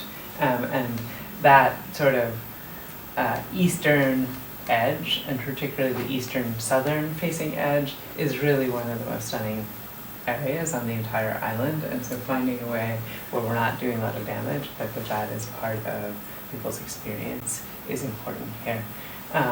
We've also taken a pass at drawing a perhaps complex to permit, but sort of boardwalk that would hug the perimeter of the coast here. Try to still keep it so it doesn't interfere with the views of the neighbors, but so that there is a way to kind of circumnavigate the island even in the winter when the eagles are nesting. Why are you calling everything a boardwalk? Why isn't it just a coastal trail? I think it's, you asked us that before we fixed it and now we've reverted. I apologize. A lot of this area on the real edge would probably need to be a boardwalk though, Dan, just for the elevations, because the topography with the rocks is so up and down. So. That's why it's a trail. Yeah. Okay. Yeah. Okay, so then composite of sort of how all of these pieces come together. And then super briskly to close out the meeting in terms of content, just a couple of updates architecturally. You know, we have been very focused on how to understand the significance of the different structures. We are strongly recommending building stabilization as a first level of investment. So that we don't lose these amazing architectural assets. We discussed in the last meeting the idea of public restrooms in the root cellar. We are continuing to explore that, and everything that we're learning is continuing to make us enthusiastic about this as a direction. Some images of what those might feel like. Thank you for those of you who have shared. Shifting to the carriage house. Again, I think we're feeling strong endorsement from the community and our own recommendations that investing in the carriage house soon makes a lot of sense. If we go to the next slide, a couple of images to inspire sort of what it might start to feel like if we do restore it and make some improvements so it can host events and exhibitions. And then if we look to the stables, I think here we see the potential for events, maybe also a vendor, maybe also education, all combined together, and just some images from the breakers and from the oyster, in Grand Central, thinking about how fabulous it is to be under those tiles and the kinds of spaces and experiences that are supported by that. And that takes us to what we wanted to share with you today. And so next steps, just to return with the idea that we will have a meeting where we see you all over Zoom on April 9th, and then on April 23rd, we'll have another in-person meeting, getting ready for the May 17th public workshop. And that is our last slide to share with you this evening.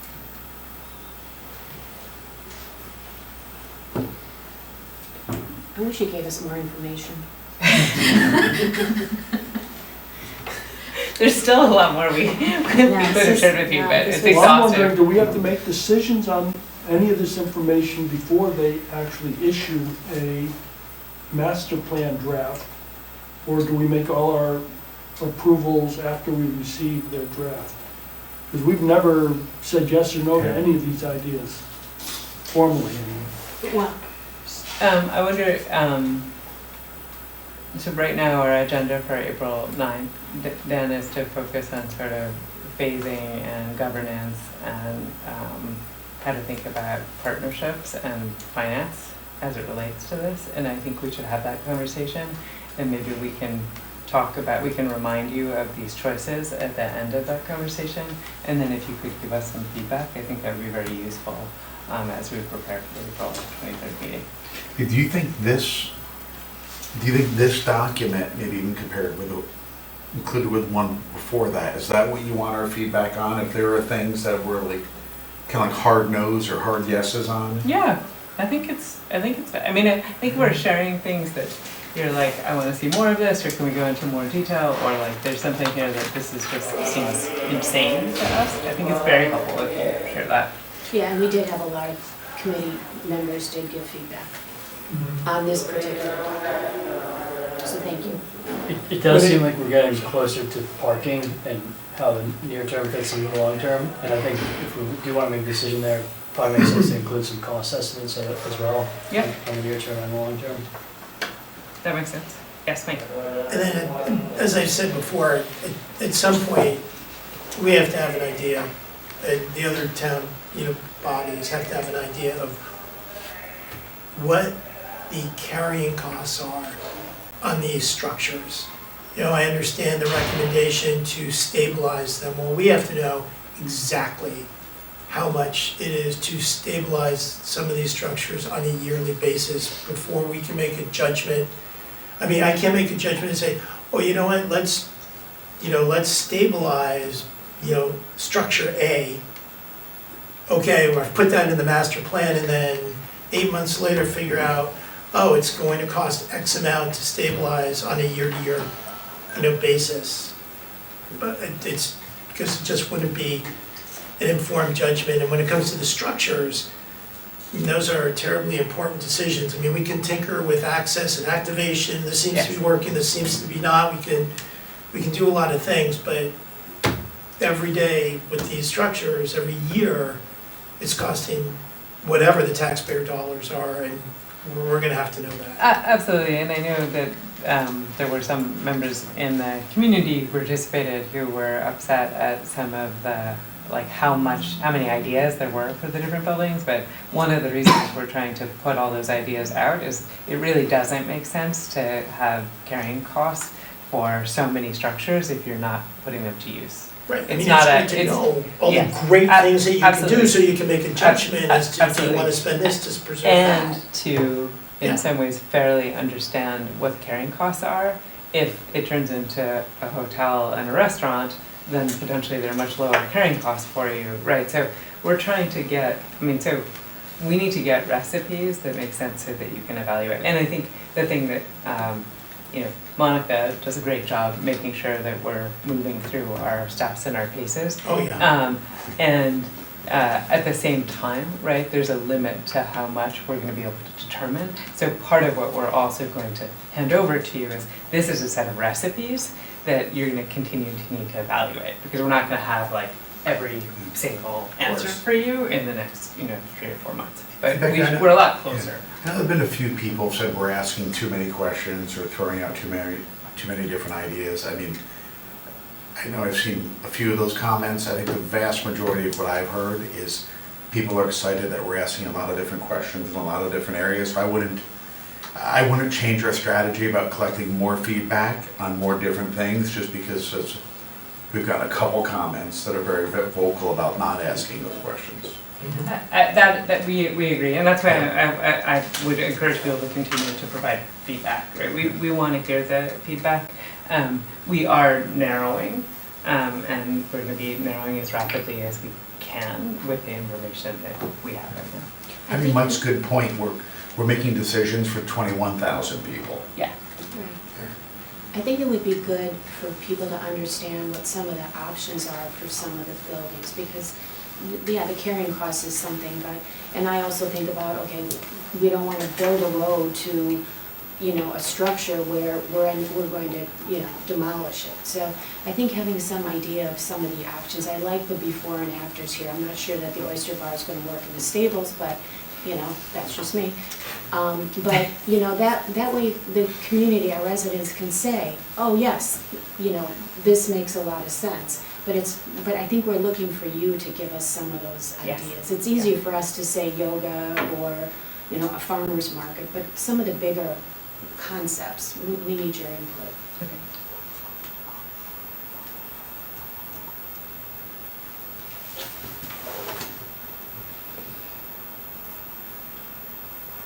And then what we can do is, we can, Public Works, we can work, Tony, I'm just giving you a job, we can work on getting you some current numbers on operations and maintenance for the buildings. Yes, I think that's really helpful. And we have a person on the team, well, an entity, a group on the team that's going to be modeling these things. So, Right, because even the governance, I noticed before, like, people are looking for programs, you know, in 1 to 3 years. And that's terrific, but we need to figure out how we're gonna pay for keeping those buildings standing before we have any program. Not to say that the programs were generating revenue, and I'm not suggesting that's a definite, but somehow we do have to figure out the governance, yeah. you know, answer to that question, operations and maintenance, for sure. Someone needs to define what pickling the building means for a couple of years. Is that maintaining a certain temperature or shutting the temperature off entirely? And all those things. Yeah, we've thought about that, you know, with the main building, you know, in particular. Actually, Beck, I have one clarification, it's probably, Michael's not here, but maybe I'll convey it through you, and that is, on the circulation, we talked about pedestrian access, we talked about automobile access. One of the slides early on talked about, there was a question in the survey about bicycle, and I can't remember off the top of my head. The third wanted dedicated paths, another third or so of the respondents, I think you must be able Yes. to check, wanted limited circulation, and there were other categories. The category of pedestrian access, is it contemplated that includes like bicycles, family? When I think of a family walking, pedestrians walking, I think of families, probably one with a stroller, two with little kids on bikes, and I think we don't want to go less than 13 feet wide for the primary pedestrian, because yes, just if you have dogs and you have two people that are pushing strollers and you just think about, it's really fun to see all the kids and people of all generations, Yep. and they're not worried about being hit by a car. And if they're loose formations, and we want to make sure that that's big enough. I think what he's it's asking. implied, yeah, so bicycles are not excluded when it's labeled pedestrian. Not yet. I think for a while we weren't hearing much about bicycles, and so we were wondering if it was possible to not think about bicycles. I think with this information from the last survey and the vision that we're really gonna keep cars back, and as much as gonna be for pedestrians, I think we're gonna study and share with people what it would mean to have bikes with pedestrians. There's still a lot of safety challenges with that, and in some ways it is much more relaxing to not even have bikes. And if that's the message, I'd like that to be clear. We're gonna in what make we're that very clear, communicating. but we were. Because I think the default, and I've said Yeah. this in previous meetings, Yeah. is every place in town, when you go to a park, you walk, you ride your bike. You go in neighborhoods, you walk, you ride your bike, you bring your stroller. You go to the schools, you walk, you ride your bike, you bring the school, you bring your strollers. All of a sudden, we're gonna have a new set of rules, if that's what is possibly contemplated. I think that needs to be It is messaged. possibly contemplated, yeah, Yeah. thank you for, and We will make that very clear. But you And have it's a two- big, it's gonna be a big choice and probably one that's a little bit controversial. And at least initially, you can walk back from it, right? If we've tried bikes and there are a bunch of accidents and people are now used to not having bikes. And there's a quality that people have right now of just complete relaxation when they're walking. But there's two categories of bikes. One is what you're talking about, families with a little kid riding his That's what I'm bike, thinking. which may be on the sidewalk, but then you got the Sunday morning group of 20 bikes going down Norotan Avenue. Those guys would stay on the road, I would think, not on sidewalks. And they can move as fast as any car should be moving inside Or Great faster in some Island. cases, Or right? faster, right. Right. And so, that's my question, I guess, is where would adult bikes, where would you expect them to be? On the road or hit their own bike path? Why would they get their own bike path? I think if we're, we are gonna look at what it would mean to have a proper bike path. As a like if you subdivide the roadway that's now gonna be pedestrian in many of these loops, if we were to actually carve out a bike path from that, we're gonna look at what that would mean. I think the challenge to having, I don't think you want large groups of sort of professional level cyclists biking the street Great Island. I think it's not gonna be a positive experience for people. Yeah, and that's not where my question was coming from, although that's a constituency, obviously. But it's, if we're trying to encourage people to walk here to minimize the number of vehicles that need parking, not having families be able to bike or have their I kids think bike. we want people to be able to bike onto the island. That, I think we already feel really good about. I think the question is there a policy where you're leaving your car and you're leaving your bike and you're walking once you get past that, where that parking area is? Understood. I mean, Waveney That's, coexist. I think, That's the big- different than leaving it at the gate. You don't have to leave it at the gate. I think you can bike onto the, I think bikes can, from the way we're thinking about it, bikes can go anywhere cars can go. Got it. You're right, it's not clear. That is where our thinking is advanced to. Right. Bikes can go anywhere cars can go. I think the operating default that we've had is that there aren't bikes where there aren't cars. Understood. 'Cause I right think- now, there's no bikes past the gate, if I recall. And correctly. we've been sort of feeling like that probably is what makes the most sense. I do think there is interest in evaluating, could you have a separated bike lane if you take the, whatever, 20 feet, it's less, it's more like 16 feet, but could we carve out 5 or 6 feet from that? And you'd still have a pretty wide area for families and strollers and have some level of separation. It's a larger investment, but we're gonna have to rebuild those roads anyway. So to put it back for both is something we're gonna look at. I mean, when you look at Waveney, Mm-hmm. there's two-way traffic, pedestrians and bikes on all of those on those roads. And cars? Yeah. But Waveney Two-way is- traffic, But Waveney is so much bigger. I'm I just think. talking about the paved roads. Yeah, and it can be done, but it does feel really, really different. I'm just like, and there is, I mean, I like Waveney a lot. I think there is a quality of Great Island where you feel even further away. And I think that sense safer. of relaxing, there's like it's so dramatic, the change that people feel when they're on Great Island. And I think the fact that you just don't worry and you're just looking around is part of that. So I think, Jim, that's where we just want to be careful that, I mean, I love bikes, this is not about like liking bikes or not, it's just like, what do we lose if we allow that? So, and we've been more focused on the bigger question about cars versus pedestrian, and now we have to focus on this question. That's fair. I just really think it's important, It's when really people are important. making these votes, that they're not predisposed to thinking, it didn't say you're not gonna be able to bring my kids on their bikes, and they can't walk as fast as we walk because they're 6. That whole, probably never went into anybody's head until I said that. I'm trying to think if I've ever heard of only children on bikes, no grown-ups. No, well, that's not where I was going, but I just, You can bring a bike that is 2.5 I just see it in my taller, no neighborhood. taller. And every walk I take every day, I mean, Yeah. I see kids and families every single day. Yeah, yeah. It's just the default. Okay, Okay. Any other questions for Becca? No? thank you. Okay. Thank you. Thank you, great presentation, thank you. Okay, next item on the agenda is Jeff. Jeff, you're still there, right? No, he. Okay, all right, Jeff is We were gonna, hoping I wouldn't be. I'll be. Jeff is gonna give us an update on early site activation. Jeff, you can keep it high level if you'd like. Very much. So we've been talking primarily with our working group about gathering information for events sponsored by outside parties, but tonight I wanted to share with you a proposal made by Bruce Ferguson that we think might be worth exploring with the committee.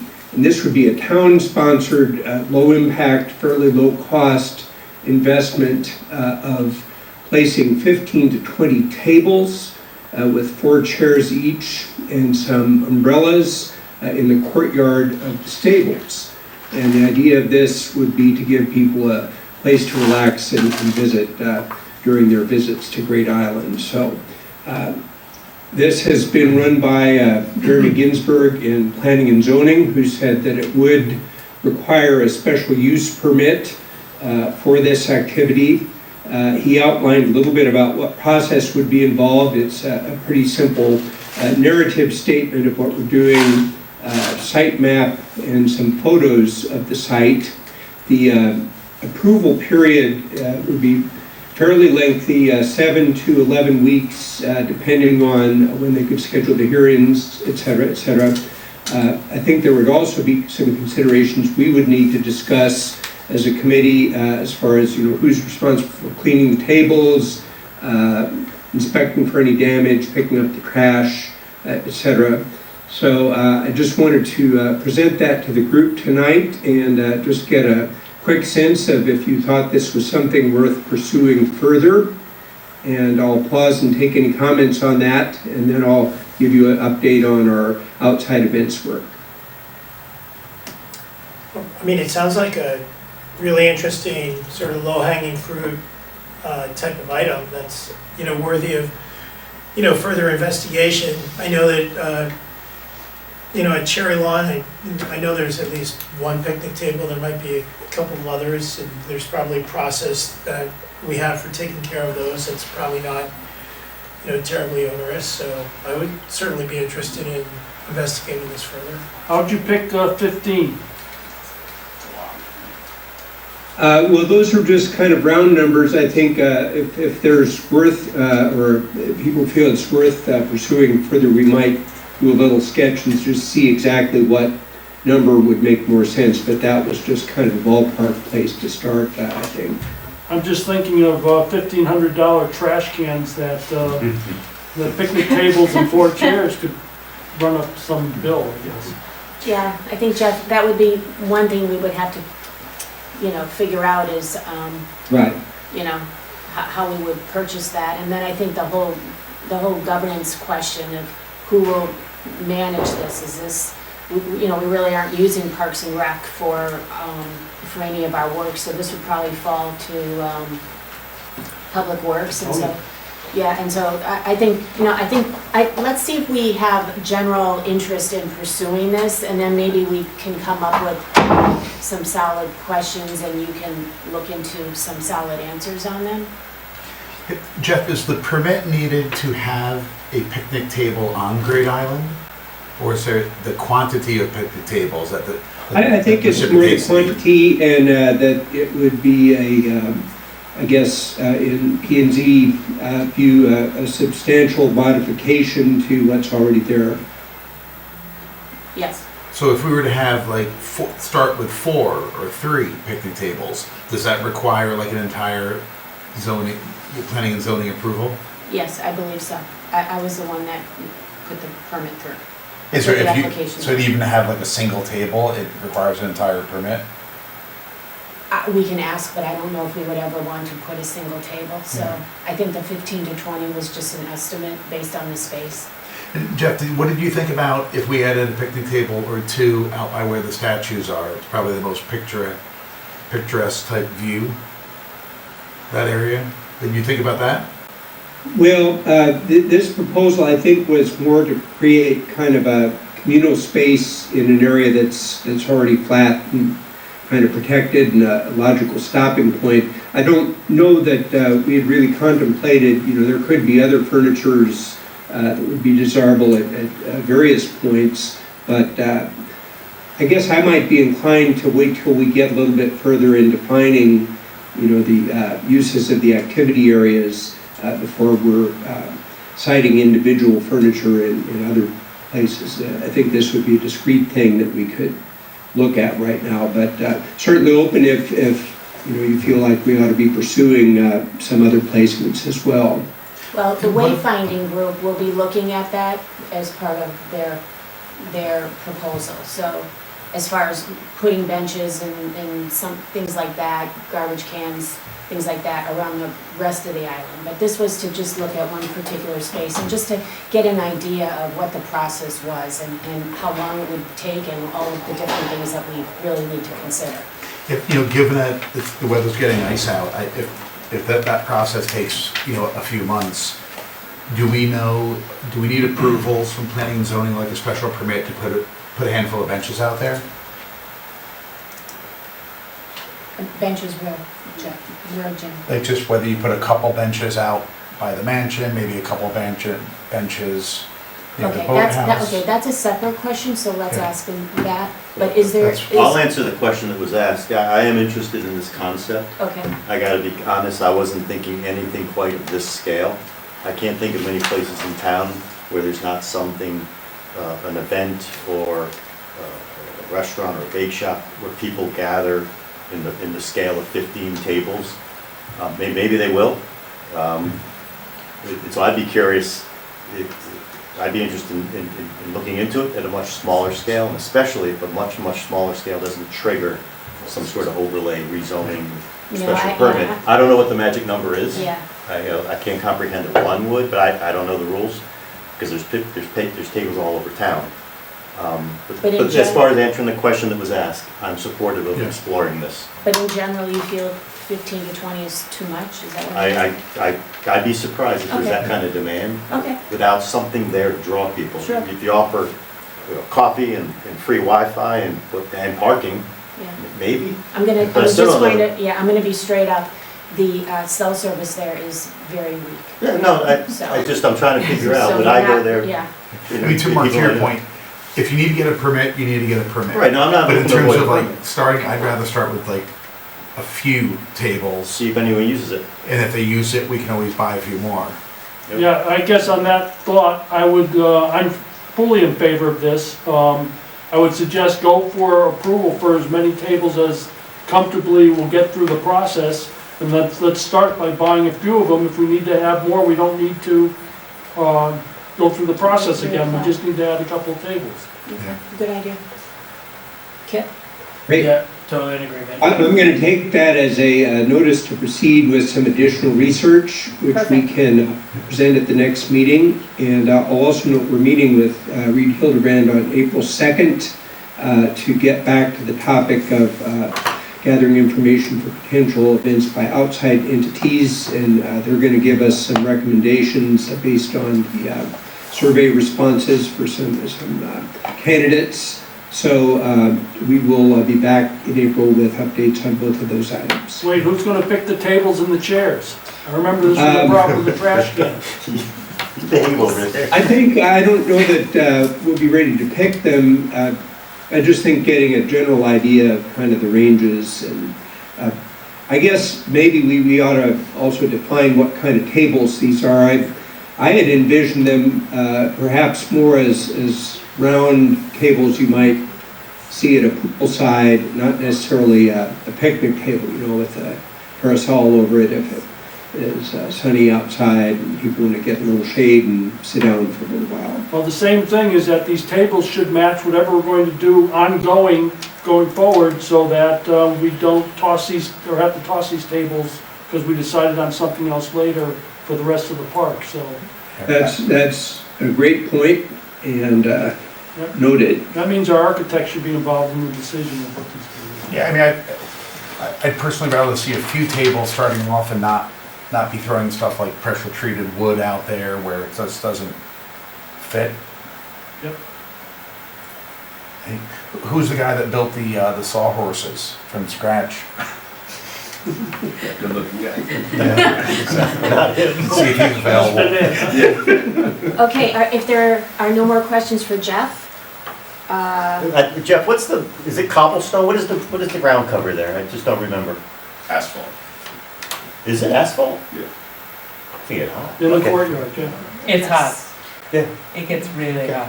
so we could put the tables along the edges. Yeah. I mean, they don't have to be out in the middle, and if we put them along the edges, maybe we could forego the umbrellas, Tony? Yeah, I mean, the lower maintenance, the better, since we don't have a, Yeah, picnic If somebody's tables. taking the umbrellas up and taking them Yeah. down. You The don't whole have thing, chairs blowing away, Yeah. We don't have a being dedicated. thrown around. Okay, let's maybe start small. Okay, thanks, Jeff. Thanks, Jeff. Exciting project. Next item is to review and approve the minutes of the February 26th meeting. Any edits, corrections from anybody? I will just note that I see Dan's name is spelled wrong on the last page, so I'll have that corrected. Any other edits, corrections, additions? Okay, seeing none, may I have a motion to approve? Jim moves, Mike seconds. All in favor? Okay. All right. Thank you very much. May I have a motion to adjourn? Mike moves, Mark seconds. We're adjourned. Thank you all. Thank you, everybody. Good.